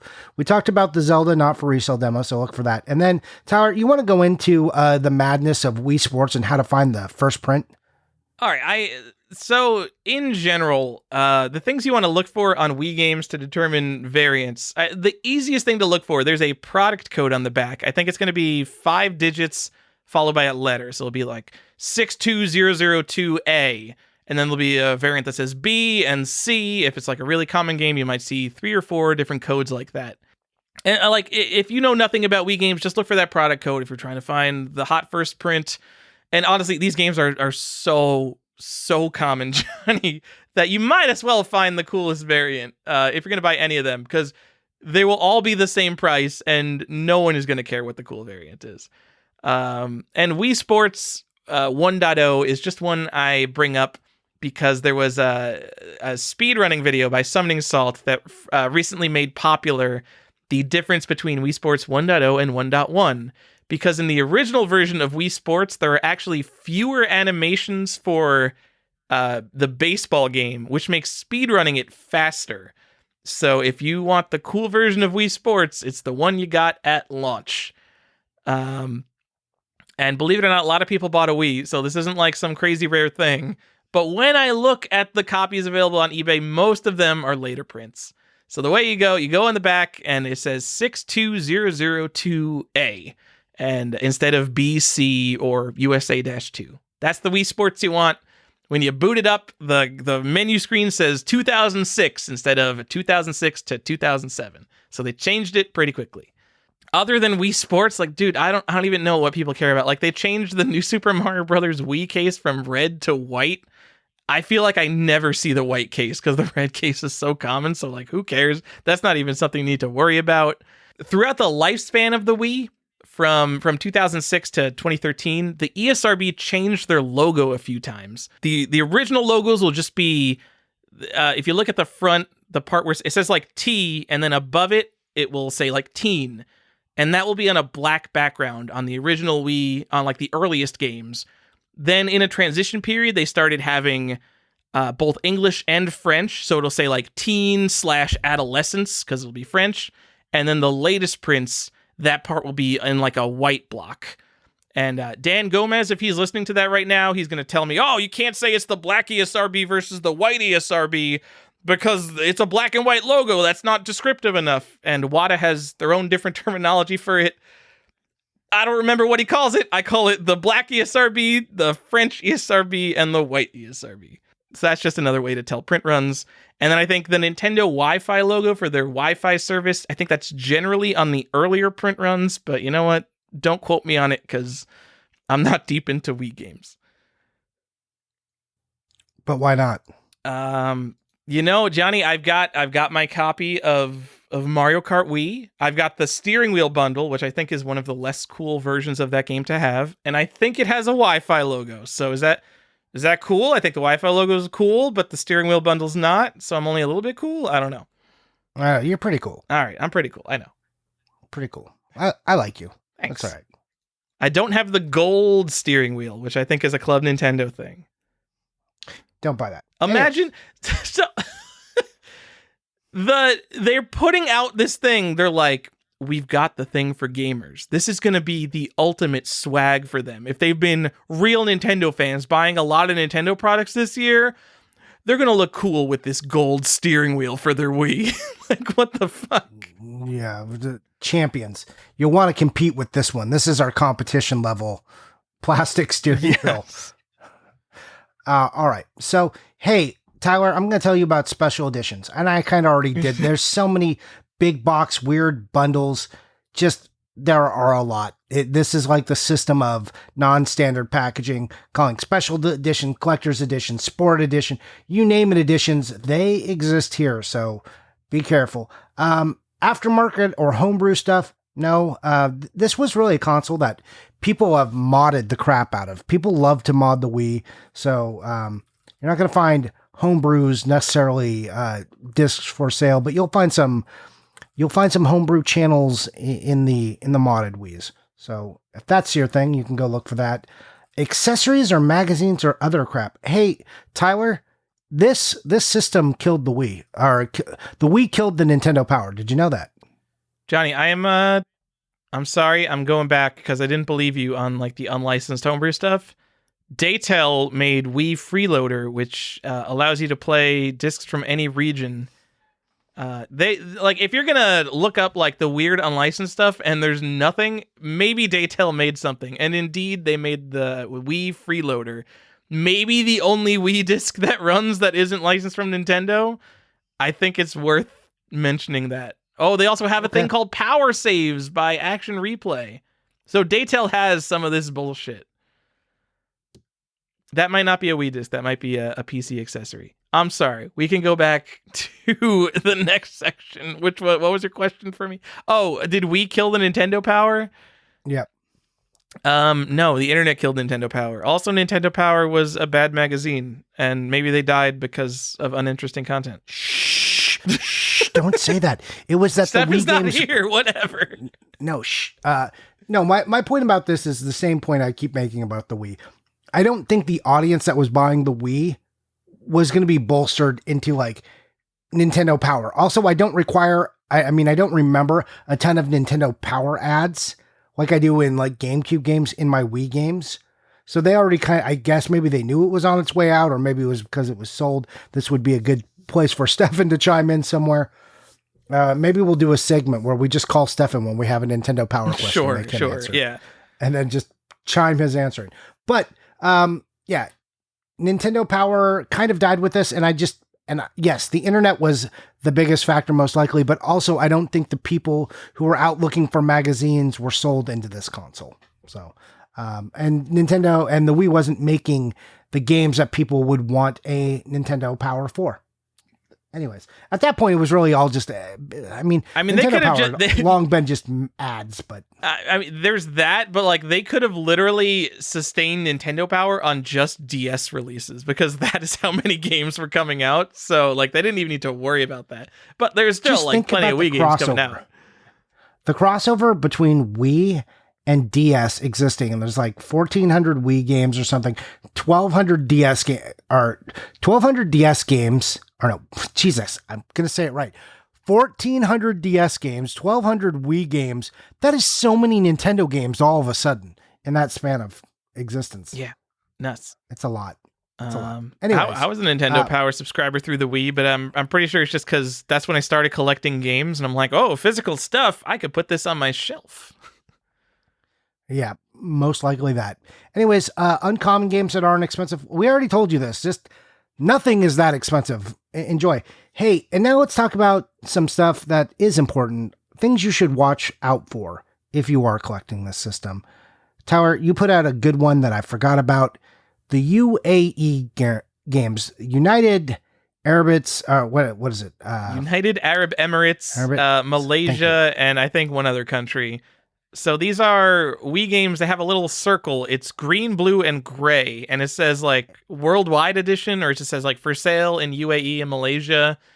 And this is important because there are these cheap prints of these games, these worldwide editions that are very common sealed. So if you see a sealed game, and sealed Wii games are not very expensive, but if you see it for $30 and you were expecting to pay $200, it's probably because it's one of these world edition games. So it's just a version, and they have ESRB logos to be clear. So and then don't buy these.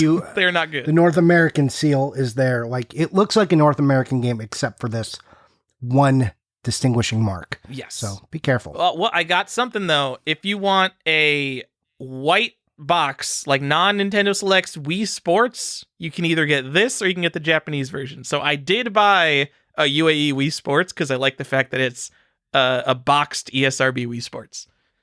Yep. And it cost me like nothing because these games are also that's like an old tip. We did that on Collector's Quest a long time ago. Yep. Because I bought one. That was the tip. All right. Anyways, so lots of games are reprinted on the Wii or have multiple prints, and they have these black and white discs versus or like white and gray. It looks like you just had a CD writer put the image on top of it, rather than a full color art print on top of the discs, or it will be the full art in that like grayscale. So watch out for that. Usually the color discs are the first prints. Also, there was reprints, and like GameStop did a reprint of Metroid Prime Trilogy. So they took it out of its nice steelbook and collector's edition, just called it Metroid Prime Trilogy, and then re-released it. GameStop has done with it. Other games, Dokapon Kingdom. A lot of times, the grayscale disc version winds up being a reprint of the expensive game, so that's how you can distinguish. So be careful about that. And so this is crazy, Johnny, because Dokapon Kingdom was one of these games that was hyped as like the hot Wii thing to own while it was rare. And it went up to like $200 or something, and then GameStop reprinted it like it was no longer rare at that point. And I think it was like a quiet reprint. Like this is one of those games where I think they might have sold them as used even when they were new. I don't know if I'm making that up. I don't know, but you did find them in the used pile quite a bit. Yeah, so you could go, all of a sudden, you could go to GameStop and they would have this exciting rare game, and there were just a ton more of them, and everybody knew it. Like the color disc is the first print, and the black and white one's the later print. And like you can go on eBay, and there will be tons of copies of Dokapon Kingdom. You can buy sealed Dokapon Kingdoms because it was fucking reprinted. And it's still one of the most expensive Wii games. It's like people refuse to change their opinion even after the game was reprinted. It's just nuts. Do you mean that in this country, people who have a firm opinion about something, when presented new evidence and fact, refuse to change their mind? This is earth-shattering news. All right, I'm making this up because I don't know, but I would bet anything that even if you just counted the first print Dokapon Kingdoms, it's not the rarest Wii game. It's not even like in like that weird top 10 rarest Wii games. It's just one of these games. It's an Atlas game, so it became a thing. It's an Atlas game, right? I'm not making that up.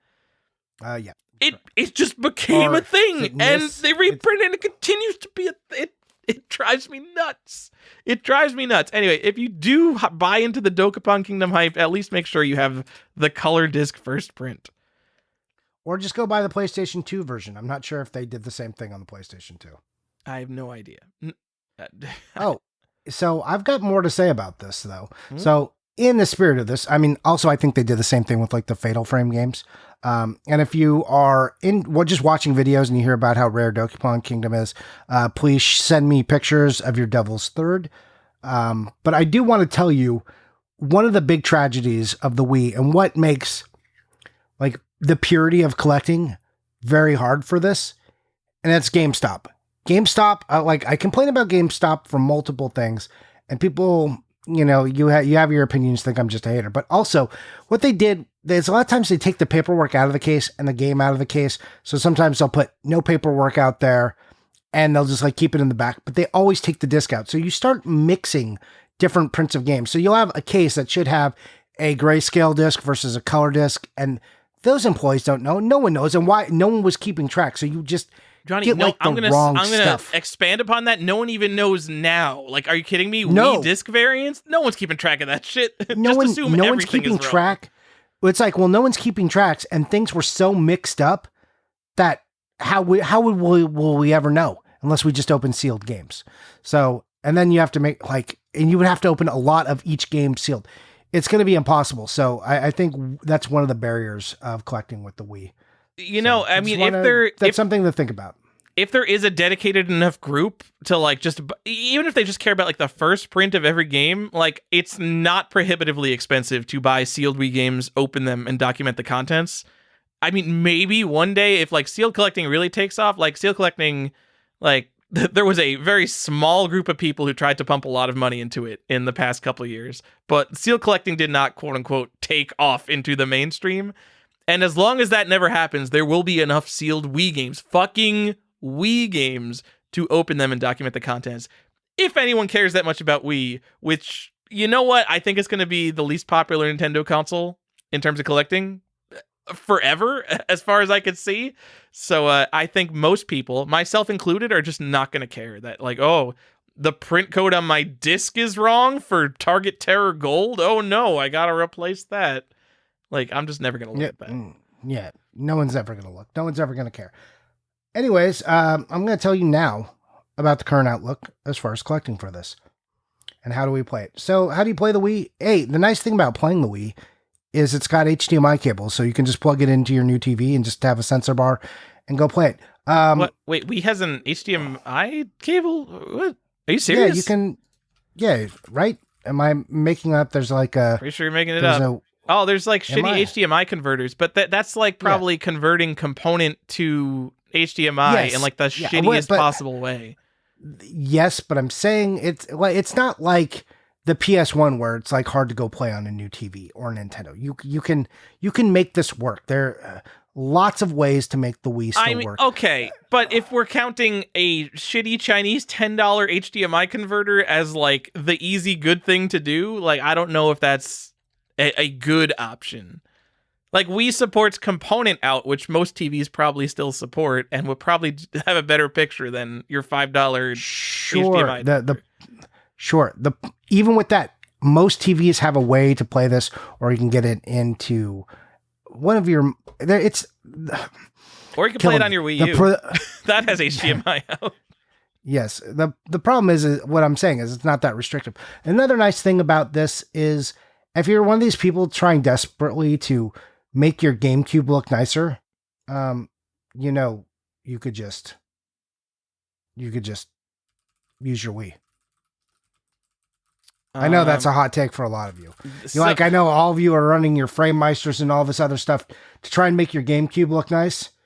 Okay. But, that's wrong. So I remember this from Retro RGB. GameCube has better quality video output than the Wii. So if you're a picky Peter, you're still going to want to use a GameCube over a Wii, even for GameCube games.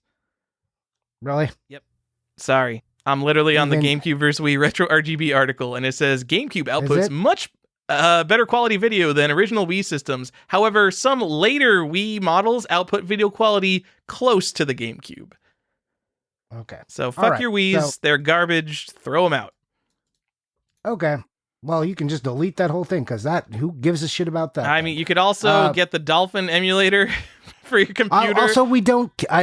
Also, it doesn't matter. We're not talking about that. And then everything is 4K 60 FPS, and you're like, what the fuck am I doing with the Wii? I could put these games on my computer. Yes, absolutely. Also, reprints in this system. So, like, what is the outlook? There are lots of reprints on the system. So you're saying, like, Johnny, you mean they're still reprinting Wii games? No, like, they're just moving them on. They move some Wii games onto the Wii U and then even onto the Switch. You're like, they can't still be moving Wii games onto the Switch, right? Well, let me tell you about a game that comes out in December. It's not even out yet. After this, yeah, it's not even out yet. And you're thinking, what hot title is this, Johnny? What could you possibly mean?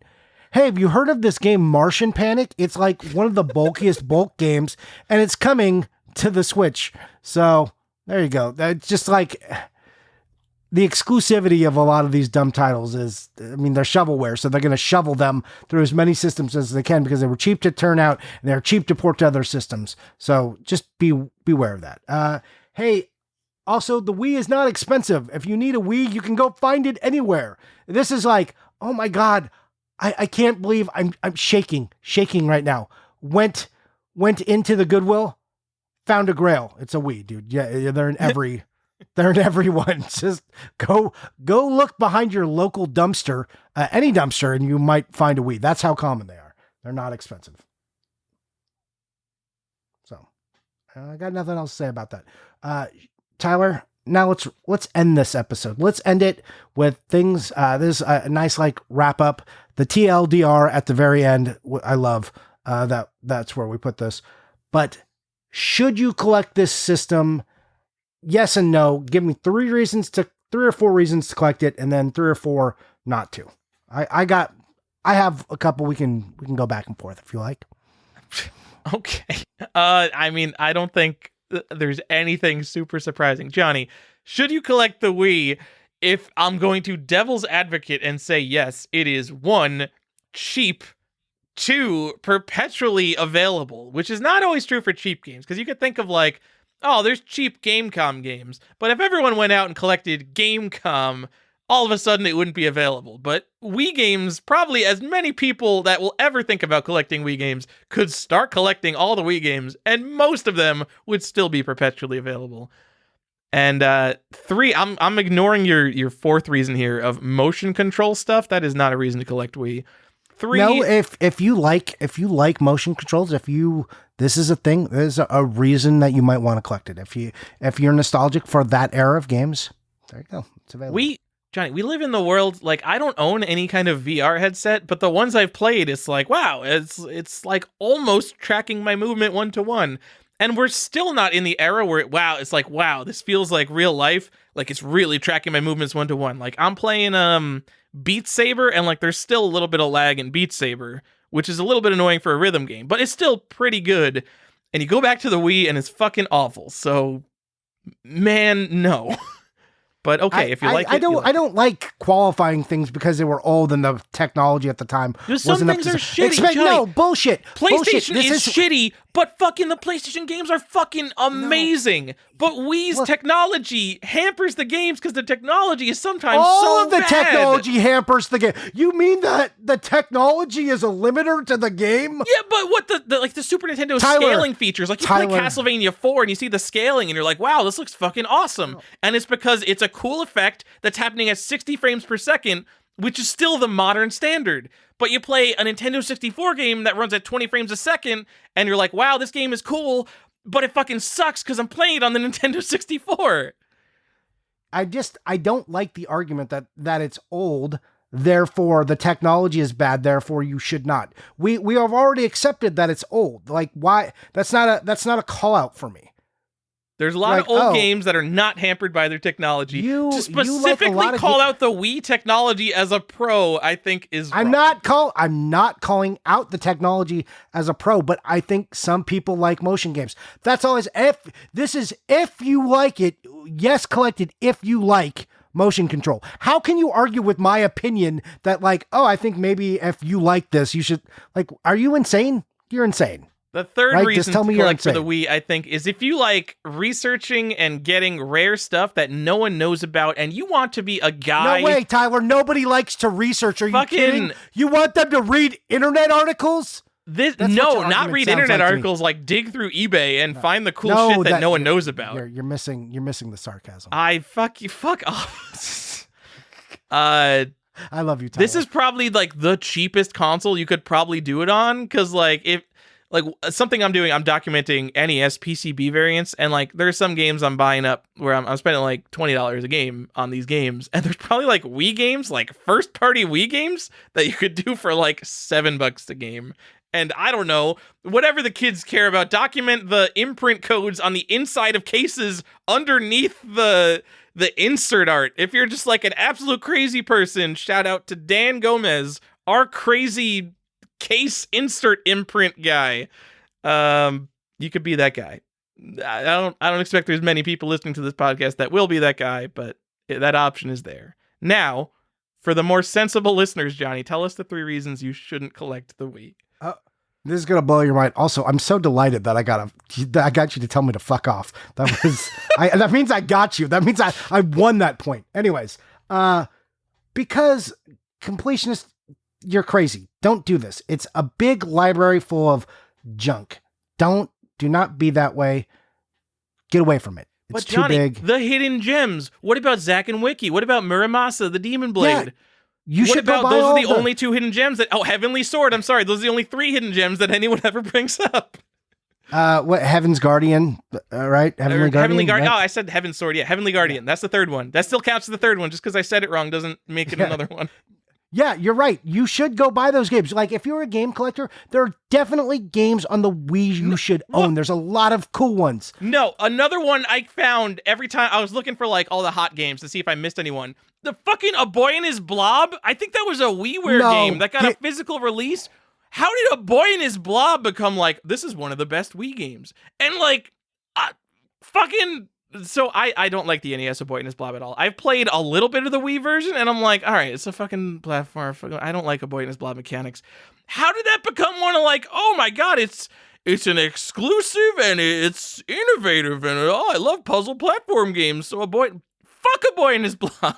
Oh yeah, look, I agree, but we could also throw, we didn't mention like Monster Hunter Tri, Okami in there. What's another? There's another dumb one I'm just had. Not Xenoblade, The Last Story. That's another like one of these collectible RPGs. Yes, exactly. Yeah, that's another one you'll see on every list. There's the like King's Story something. Yeah, King's Story. Whatever that game is. There's all these games that like show up on lists, and like I swear to God, the only reason games like that are on these lists are because everyone who makes a list copies every other list. Because fucking no one talks about some of these games. When was the last time anyone ever recanted their stories about playing the Wii remake of A Boy and His Blob? It's fucking madness. Yeah, please don't do that. What's the other one? Fragile Dreams or something? That's another one. Basically, if it says like Atlas or Xseed on it, you can probably like some. There's and also like a lot of them are 2D games. I realize like these games hold up in the grand scheme of Wii games. These are probably like among the best ones, but like all these lists put them in like the top tier of Wii games. Yeah. I mean, there is good stuff. Ju-On the Grudge is like a cool game you can go own for this. It's a haunted house simulator. So right on the box. And if you get the ugly version, it also says that on the box in French. Mr. Bean's Wacky World, Wicked Monster Blast. Anyways, Go Vacation is another one that comes up. I think that's a genuinely kind of fun game, so I'm not going to knock on the Go Vacation fans out there. Anyways, but these aren't good reasons to not collect it. I'm saying there is stuff there, so don't be a completionist. There are good games. You could go buy 50, 60 Wii games and have a awesome Wii collection without any of the trash. And like, who cares about all that stuff? Don't do it. Anyways, long-term value. It has not held. Everything in the stupid Wii. No, the Wii has retracted. Even when it got hyped, none of that stuff stayed. Even the $300 games, everything has recessed. Every system has $200 and $300 and $400 games, not the Wii. So stay away from it. Also, there is a dearth, and there's so many. I can't comprehend how many junk peripherals there are for this. It's just plastic shells for the rest of your life. Do you want to own a box of plastic shells? Don't. And lastly, a reason, and this is maybe drive Tyler crazy, a reason not to collect the Wii, motion control sucked. So, oh, great. There you go. Good call. Except for the PlayStation Move, which was fucking awesome. Yeah, do you remember Johann Sebastian Joust? Have you ever played that? No. This might have been a PC game, actually, that used Move controllers. The idea was you just get like X number of people. It could be played by any number of players. Everyone holds a PlayStation Move controller as still as possible. And like you're like set up in like, say, like a 20 by 20 foot square. And you just have to hit the other players so like they move their controller too much. And whoever is standing at the end and hasn't moved their controller wins. So it's just like a game where like a bunch of people are trying to fuck with each other. It's so much fun. I love the PlayStation Move. We know, Tyler. I think we've nailed it. You love it. I'm sorry we have not respected you sooner and how much you love them. I've never heard anyone extol how much they love the Move like you. I am moved by how much you love the Move. It was so good. I mean, like the Move was really successful. It's just like everyone forgot about the Move because it was like such a Me Too kind of thing because it came out so long after the Wii, and it's like, okay, here Sony's trying to copy the Wii. I just felt like, God, they did a good job.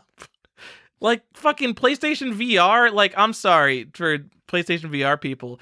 Just based on specs, like if you compare like a PlayStation VR to like a Valve Index, like the high-end PC thing, like PSVR is a much lower tier thing. But PlayStation Move, it's the console thing and it's the high fidelity thing.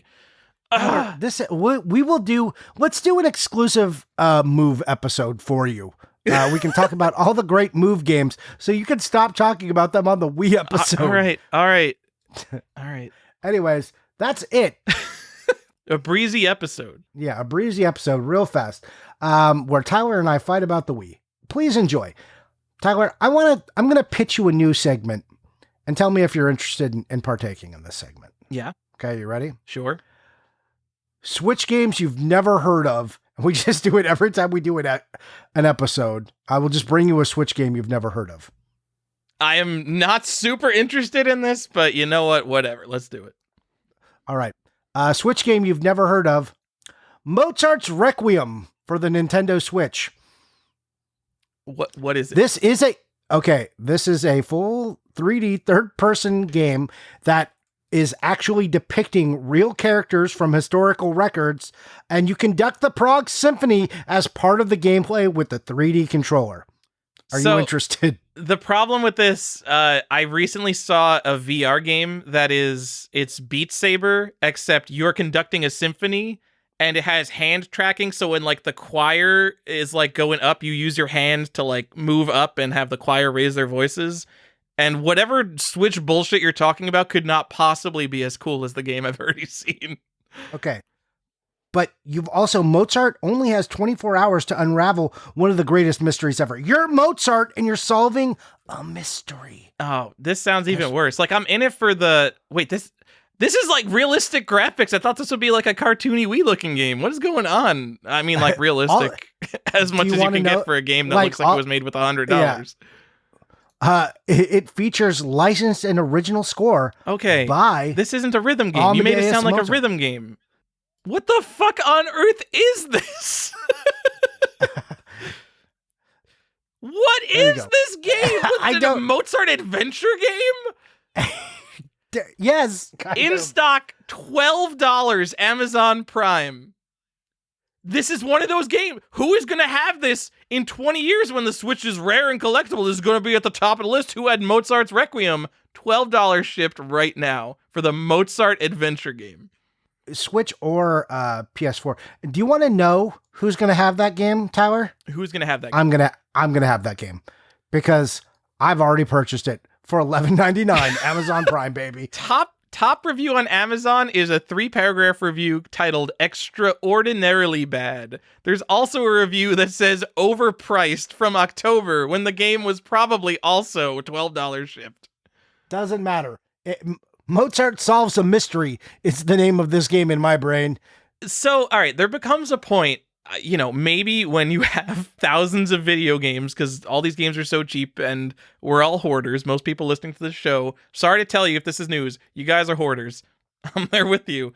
You're never going to play these games. So never. At a point, yes, you get all the cool stuff, you get all the stuff that relates to you, you get all the stuff that's historically interesting, you get all the stuff that's rare, and you like just having a lot of that stuff. But then when it comes to games like this, the game stops mattering, and what matters is the concept. And the concept of a Mozart adventure game is so unique, awesome, that it becomes way more valuable than having, an EA Sports FIFA game or, just, another first-person shooter game. Like, there is no other game like this, so it's a collectively interesting game. It's the same thing like Super Noah's Ark 3D is an interesting game, not because it's unlicensed, but because it's fucking ridiculous. And this game is ridiculous, so I approve of you buying it. I'm going to give you a bonus one, and this because I know this one is really going to speak to you. Time Management Game Collection for the Nintendo Switch. What? Johnny, it's 6 games in one. About time management? Is that like Diner Dash? Is that what that means? Julie Sweets, we've all been there, a young woman at the crossroads of life. Which way to go? Julie faces these questions in thrilling story where she's questioning her self-confidence, her value. Is it all worth the effort? That's game one. Country Tales. No, Ted used to be a simple farmer. You're not describing all 6 of these games. I'm going to go on YouTube and tell people what the fuck it is. Come on. Oh my God, they're mobile games. They look like iPhone games. They're terrible. But why does this game exist? This is on the Switch. They allow this? This is crazy. Like, this is a game where, all right, first of all, there's no touchscreen, so the way they do that, you have a cursor that you move around with the joystick. What? And then you, like, click your buildings and a little timer appears, and you're waiting for timers to go? What? How does this exist? And there's 6 of them. Time management means it's a mobile game with timer bars. There's probably 6 of them, because at a point, you get to the point where, like, oh, I'm waiting an hour for all my timers to complete. So you exit out of that game and start up another one of the 6 games. Ah! Okay, I've got one last bonus one for you. And this game's called Foreclosed. Yeah. Do you know what foreclosing is, right? Is this like an HGTV game? No, this is actually a this is a cyberpunk game. I don't care. Okay. I just thought it was funny that they named it Foreclosed. And because anything can be a game now, like a time management, I'm like, oh my God, is there a game about foreclosures and being foreclosed on and how you avoid it? Because that doesn't seem crazy to me, which is crazy. Like, yeah, like that would be like a really horrible theme, because like foreclosures, like, you know, probably like one of the worst things that happens to people in their life. But then again, like, you know, video games are a lot about killing people. And yeah. All right. So anyways, that's it. I don't know if I'll ever bring this back, but there's Switch games forever that I could just bring to you you've never heard of. So we had like the top 10 Super Nintendo collectible games last episode. Like, maybe like people brought that and like, all right, let's give this podcast a shot. That's some pretty, you know, popcorn, easy listening, fan service type stuff. And then they come to this episode and we're just like going on about the PlayStation Move and bullshit Switch games you bought that like no one knows even exist. And this episode is going to be 3.5 hours long. Awesome. Tyler, do we have a question, or do we Martel asks, what are some of your guilty pleasure movie or TV licensed games? Guilty pleasure. TV licensed or movie? Movie or TV licensed games? What do I even like? DuckTales. Like, I'm thinking. I mean, I do like DuckTales. I do like Batman. No, it has to be a guilty pleasure, so it has to be like a specifically bad game. I will say Peter Jackson's King Kong, the official game of the movie. I didn't like that game, but I liked how it gave me 1,000 achievement points back in 2006 when people cared about achievement points. I mean, the very obvious answer for me, not moving too far out of my comfort zone, is all the Harry Potter games. I've played all of the movie Harry Potter games, and they're like, the first one on like the GameCube is kind of interesting. The Game Boy and the Game Boy Color and Game Boy Advance ones are interesting. Chamber of Secrets. But you get to like part 7, those games become just real bad. And but I played them anyways, and I completed all of them. You're champion. Are you playing Hogwarts Legacy? Of course you're playing Hogwarts Legacy. I mean, yeah, dude. I'm gonna try it out. I'm not interested in everyone's protests and like, look, you make whatever political stance you want.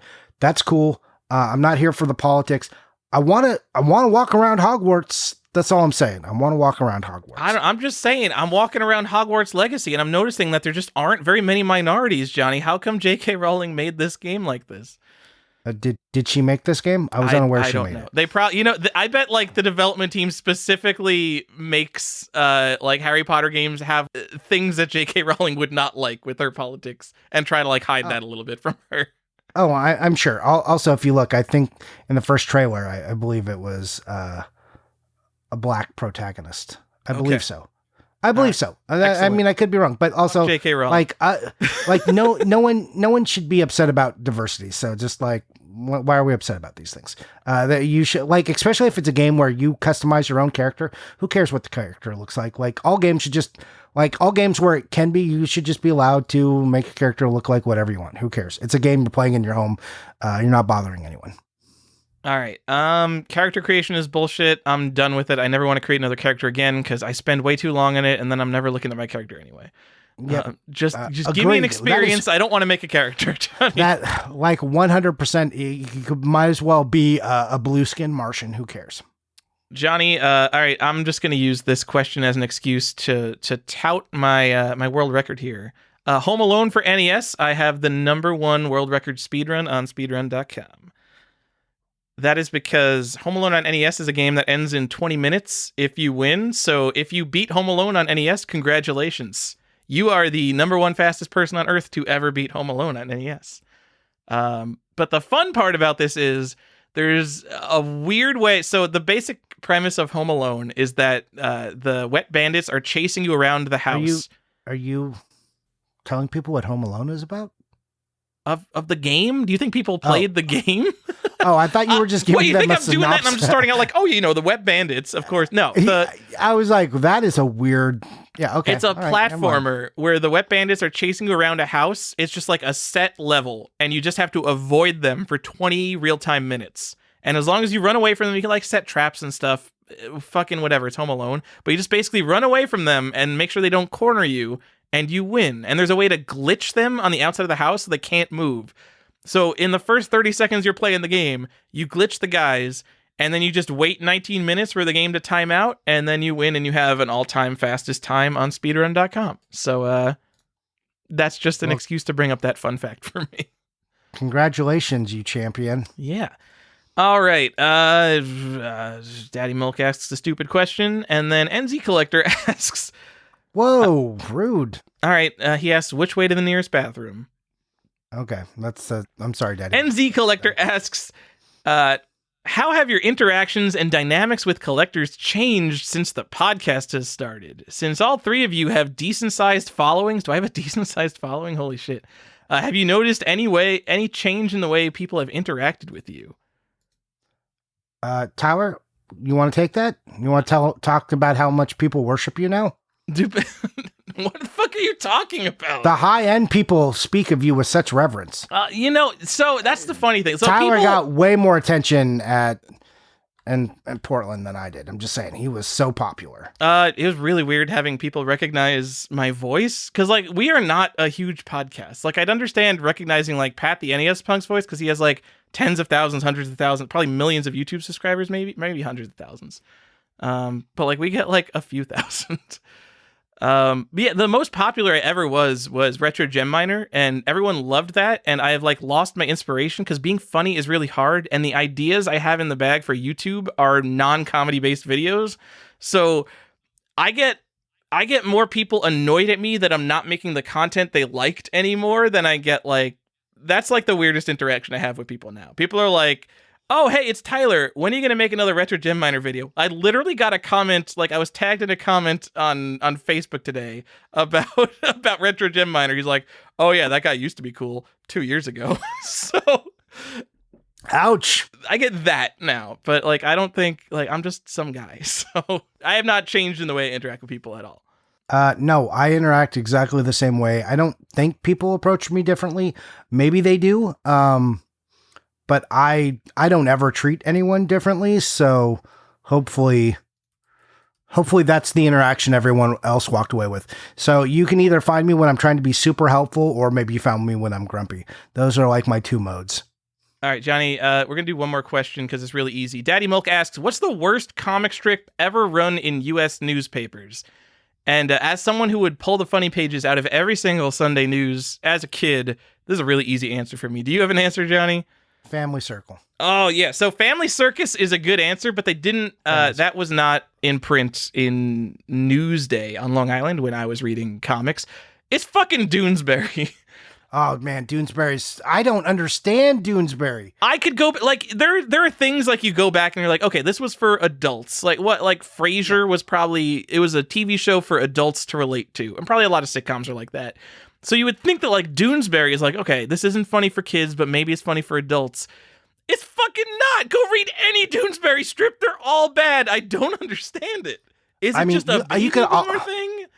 I don't know. You could also throw Kathy in there just because it's so obnoxious. I have got enjoyment out of Kathy strips as much as I recognize, like, it's the Wine Mom. It's literally like the Wine Mom comic strip. Yeah. But yeah, Doonesbury has nothing. All right. I just wanted to talk about how much I hate Doonesbury. Yeah. I also think Family Circus is bad. Kind of nothing bad. Matters because I'm there to read Calvin and Hobbes. I know. Mike Marmaduke is also one that I like. Is always just the same basic joke, like that they're just shoehorning in the whole time. It's like, oh my God, Marmaduke did something again because he's so big and klutzy. Let Marmaduke. Okay. I think so. There was a time I looked into Garfield. It was when I was getting into Garfield. You know what Garfield minus Garfield is? Of course. Oh yeah. So Garfield comic strips without Garfield, fucking masterpiece. You could take almost any Garfield comic strip. If you remove Garfield, it becomes like this really weird existential thing where like John is talking to himself. John is just he probably John has like mental problems. I love the one like Garfield minus Garfield when he's featured at the vet. You're just like, especially because the vet is always reacting poorly to him. Yeah.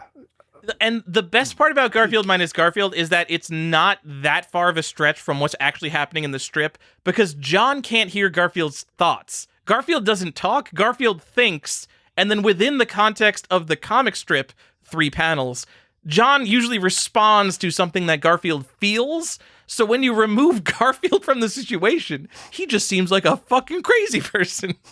It's really but that made me look into kind of the history of Garfield and how it's been like over commercialized and like a lot like Garfield I think is still in print doing like new weekly strips, but a lot of their strips are literally the same exact jokes repackaged from old strips, and they'll just like rewrite it exactly the same and print it again. There's like zero creativity in Garfield. I don't remember why I'm bringing that up, but Garfield, because you know I like Garfield and you like to hurt me. Ugh, Garfield. I mean, it's fine. It's not the worst. Like, it's not Family Circus level. Garfield comics were pioneering. The animated show also quite excellent, and like just seasonal animated television shows. How do you not have any nostalgia for this? Besides Calvin and Hobbes, my favorite as a kid was Dilbert. Like, I love Dilbert. And Dilbert was so good. Why is he a monster? Like, Dilbert is still in print too.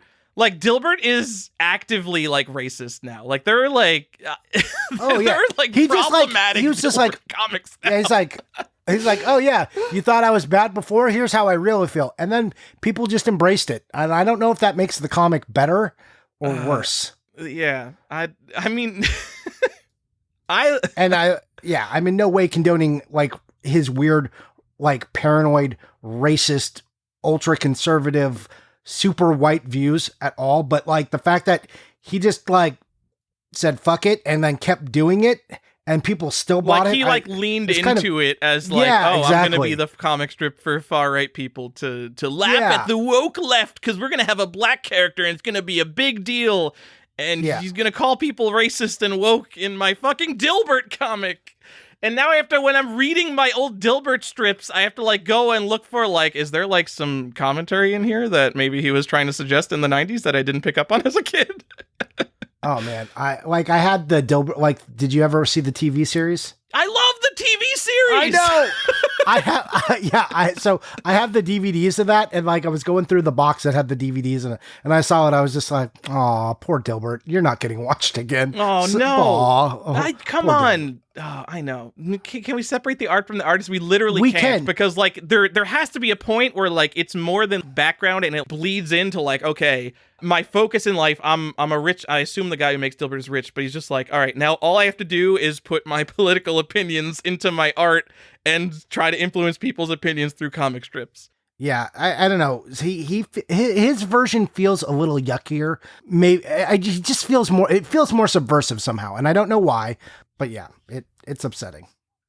Oh, I can't. I was gonna read the strip where they introduce the first black character, and it's just like, you could identify as white, and it's like, Jesus, fuck it, I can't even. Yeah, wow, he just Dilbert, like goes. Yeah, like Scott Adams. Like, why did you do this? You know what? Bill Watterson, Calvin and Hobbes guy, I don't know anything about that guy, but in my mind, he must be an angel. You know, I like most of my actors, writers, and everything. Like, I don't need to know anything about them. Like, people are not perfect. They are not the idols we want them to be. So don't look into them. Like, people are flawed creatures. They're like, everybody's got some sort of problem. And if you put them on this idyllic plinth, you're going to be disappointed. So just don't do that. Never learn about them. Never meet your heroes for a reason. Johnny, we got to move on. What are you buying? What are you playing? This show is going on forever. People are going to look at this and be like, how did they talk for 3 hours about the Wii? Man, if only they had like Collector's Quest minus bullshit, we That'll be would just really have boring. tight episodes. Tyler, you want to know what I'm buying besides that Mozart game? Yeah, Besides JoJo's Bizarre Adventure? Yep. I bought some Wii games, Tyler. Some more bulk Wii games. I thought you're done. Well, I am, but I've ordered. They're still coming in. So and what did I buy and get? I literally ordered the last game a couple of days ago. So other ones have been coming in. So I bought Wii games. There's nothing of note to talk about. That's what I bought. Oh, I bought. Nope, that's not here yet. So I won't say that. Yeah, that's what I bought. Wii games, JoJo's, and that Switch game. Great. What are you playing?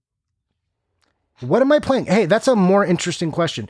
Right now, I've been playing Final Fantasy 1, the Pixel remasters, and a little bit of Call of Duty. Still not with Strange, still by myself. No one will play games with me.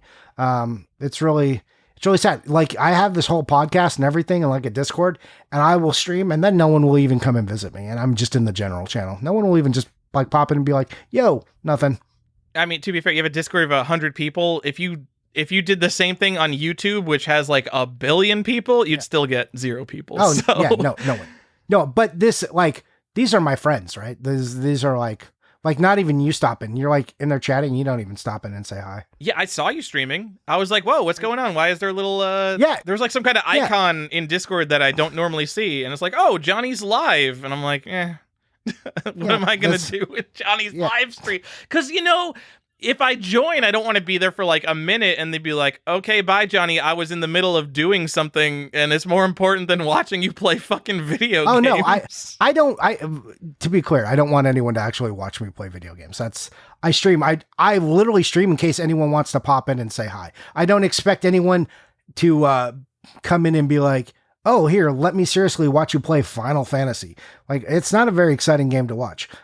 Literally what I'm doing while I'm playing it too is I'm scanning games into my database because you can put on auto battles. So like you walk, random battle, I'm like, oh, this is going to be a long one. So I'll scan like 10 games while the auto battle happens. Man, you're not even playing video games. You're letting the video games play themselves. I mean, Final Fantasy, it does kind of do. You just like in real battles, I'm like, okay, this one I have to like pay attention, or I'm now low on health and don't have any more magic because this one it's not MP based. Pixel Masters returned it to the slot based, like you have 5 casts at this slot right now. So they returned it to that. So yeah, you have to pay attention more because having magic points what made Final Fantasy a lot easier. Final Fantasy 1 anyways. Okay. I mean, I don't know how much you know about Final Fantasy. I've played the NES version. I barely remember it, Johnny. Okay. I will say what I found interesting about playing Final Fantasy, because I've played it so many times. I don't know the actual story of Final Fantasy anymore because it's been so long since I've talked to anyone that's not essential to move it forward. I just have like paths that I go. I'm like, yeah, I'm like, we're the 4 heroes of light and we're summoned here. And because we're like the chosen heroes, we're going to go restore. Are they looking for crystals? I feel like you're always looking for crystals. Is that just Lunar that started that trend? No, this is a game you actually have the crystals already. Oh.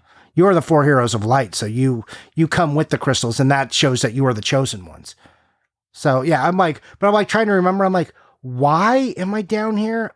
Oh yeah, there's the prince is asleep or something, and there's like I just thought it was funny that I'm like, I could totally beat this game and go everywhere, and then someone could ask me what the story is, and I'd be like, pretty sketchy on the details of what the story is. You could do that for any JRPG for me, because they're all so fucking long, and like, no offense to the stories of JRPGs, but like, there's the overarching story, which might be interesting, is usually some pretty generic schlock, but then that overarching story is broken up by so much.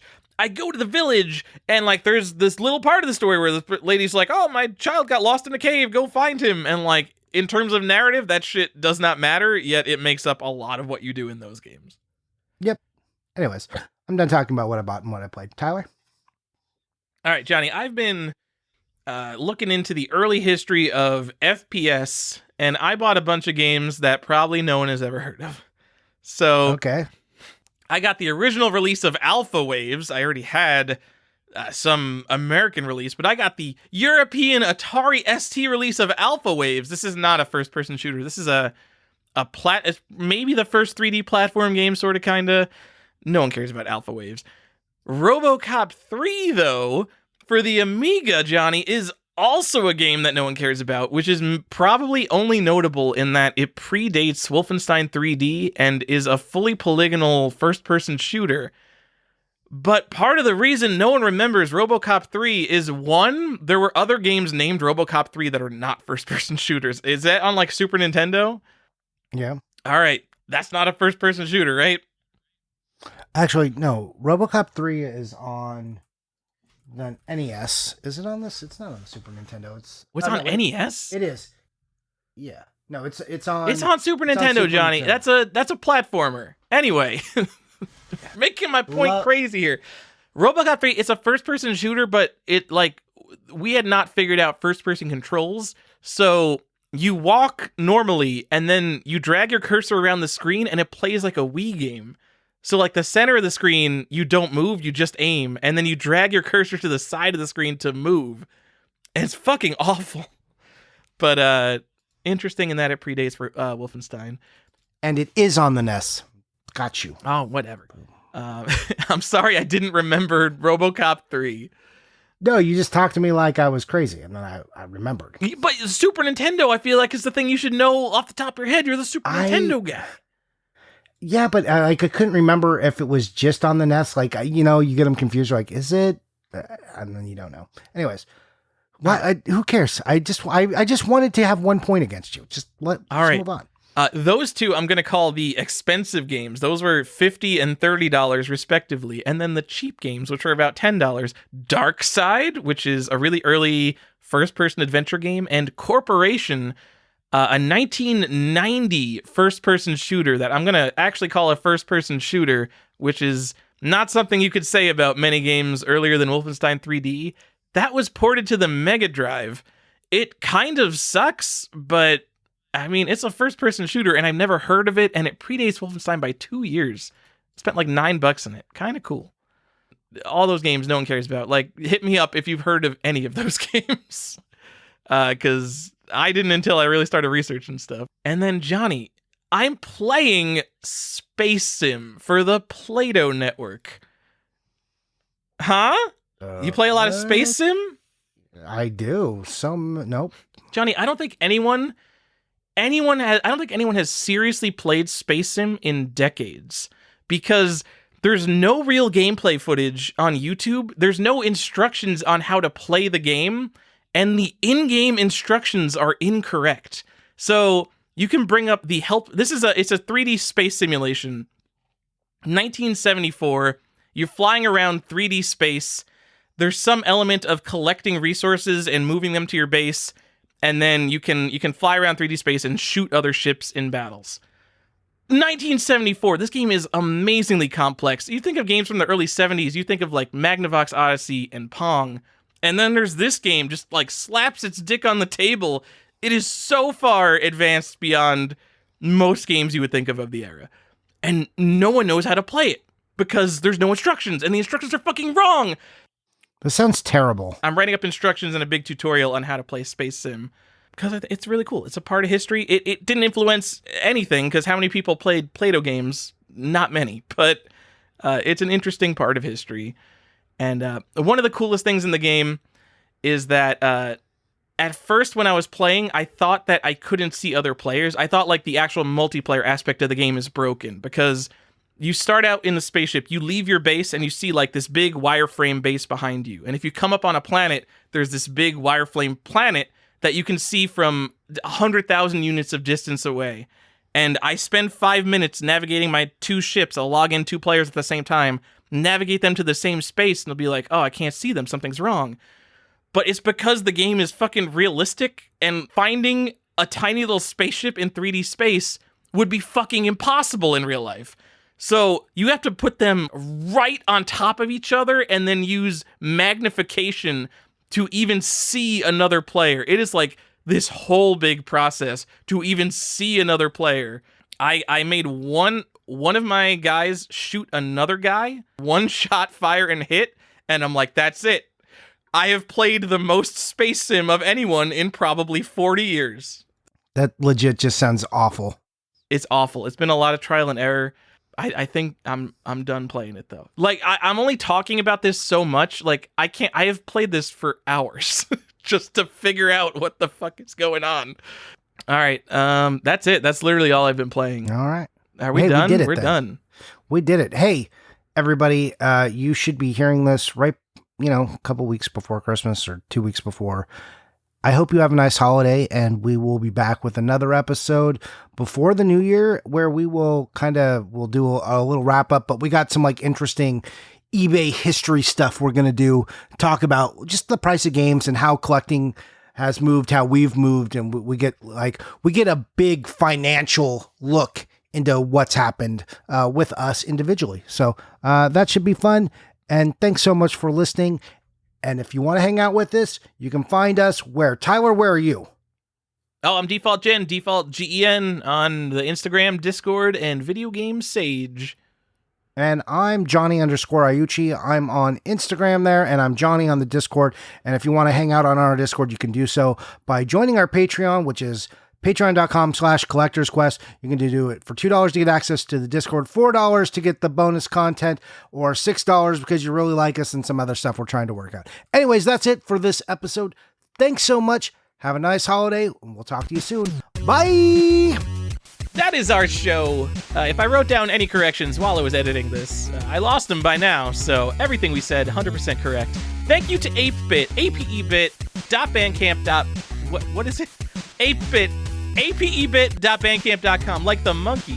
Do I usually spell it out, apebit, or do I say apebit.bandcamp.com? And thank you to the patrons, Richard, patron number 1, Bowden, Canadian Variant Alert, Chris Glidden, Nintendo World Champion, Daniel Jacksbick, High-End Collector, Andrew Brim, Greetings Stranger, I'm not surprised to see Andrew Shelton around here, 50 Hertz is good enough for me, Andre, Video Games Were Meant to Be Slabbed, Brandon Ackley, Brian Gupta, and Pocky and Rocky with Becky, the Strictly Limited Super Rare Bruno, Coin-Operated Cameron Couch, Super Cedric Clark 2 Turbo, Fat Cat Collector Chris Jackson, Stop Talking Trash About Sports Games, Chris Minoche, Chris SNK Too Many Morozek, Johnny's GBA Hookup Coffee with Mr. Saturn, Playing with Power, Connor Strange, The Last Game You Need for the Set, Corey O'Brien, Unpunched Hang Tab, Dustin Beagle, He Has Returned to Judge This City, Eric Addison, What Are You Buying? GBO Metric, Red Pyramid Thing, Jonathan Shados, Joseph Garris, he's just out there having a good time, achieving his goals, proud of you. The Nintendo Tape Archivist, Joseph Leo, The Variant Authority, Josh Byerly.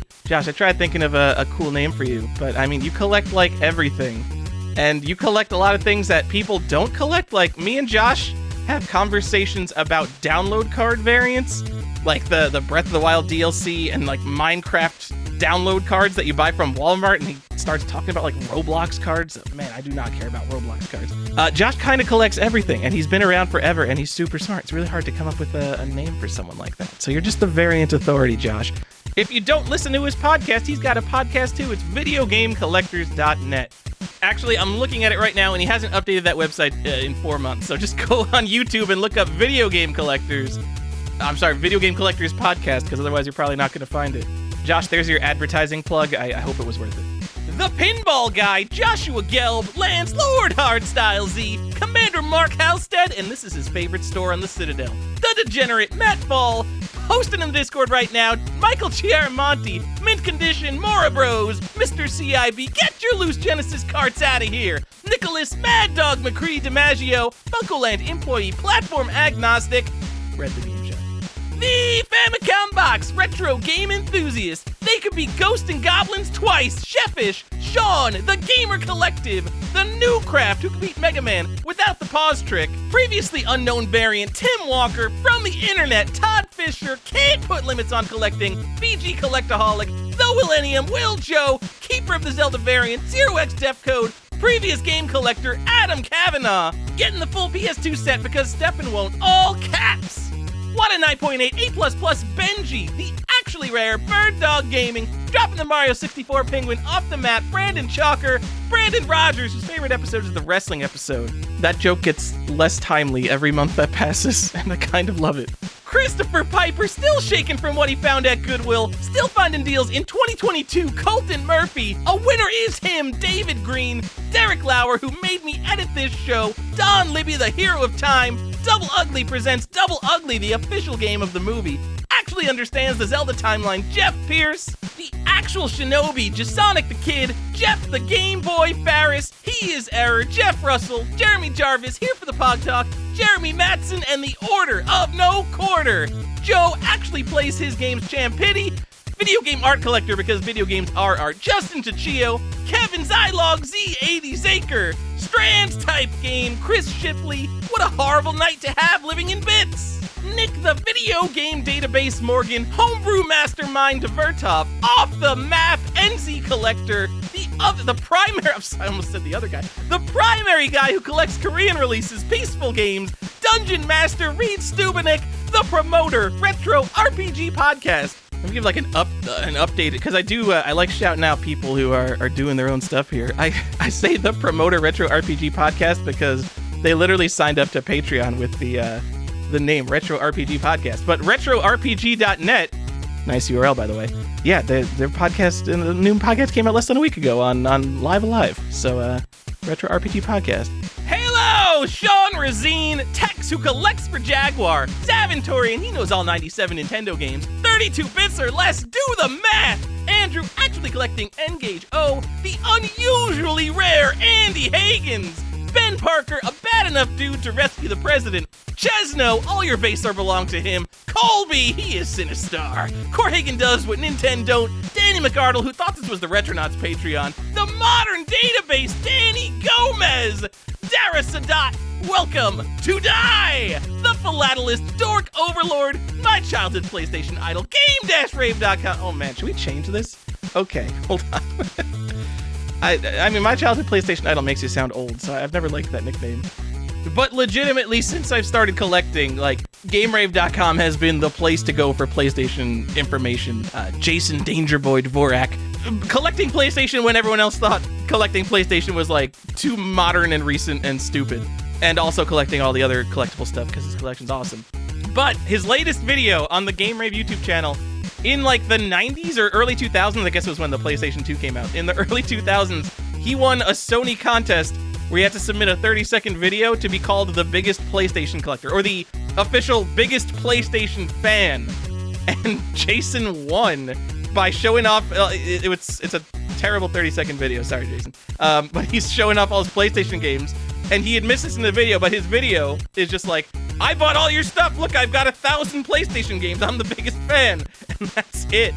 But he won. So, the official biggest PlayStation fan, Game-Rave.com, Rip and Tear, Jackson Keebler, he is, I think I pronounced it correctly that time, by the way. He is 8-Bit, John Brown, Joseph Rogers got 50,000 on Double Dragon, collector of everything, including Atari, Galen McAteer, the video game console modding guy, MP3, Sam, Sega Mark III Marks, Sean, the video game Illuminati LaCroix, and Hedgemon of the Geek Empire, Baldor the Great. Thank you guys so much.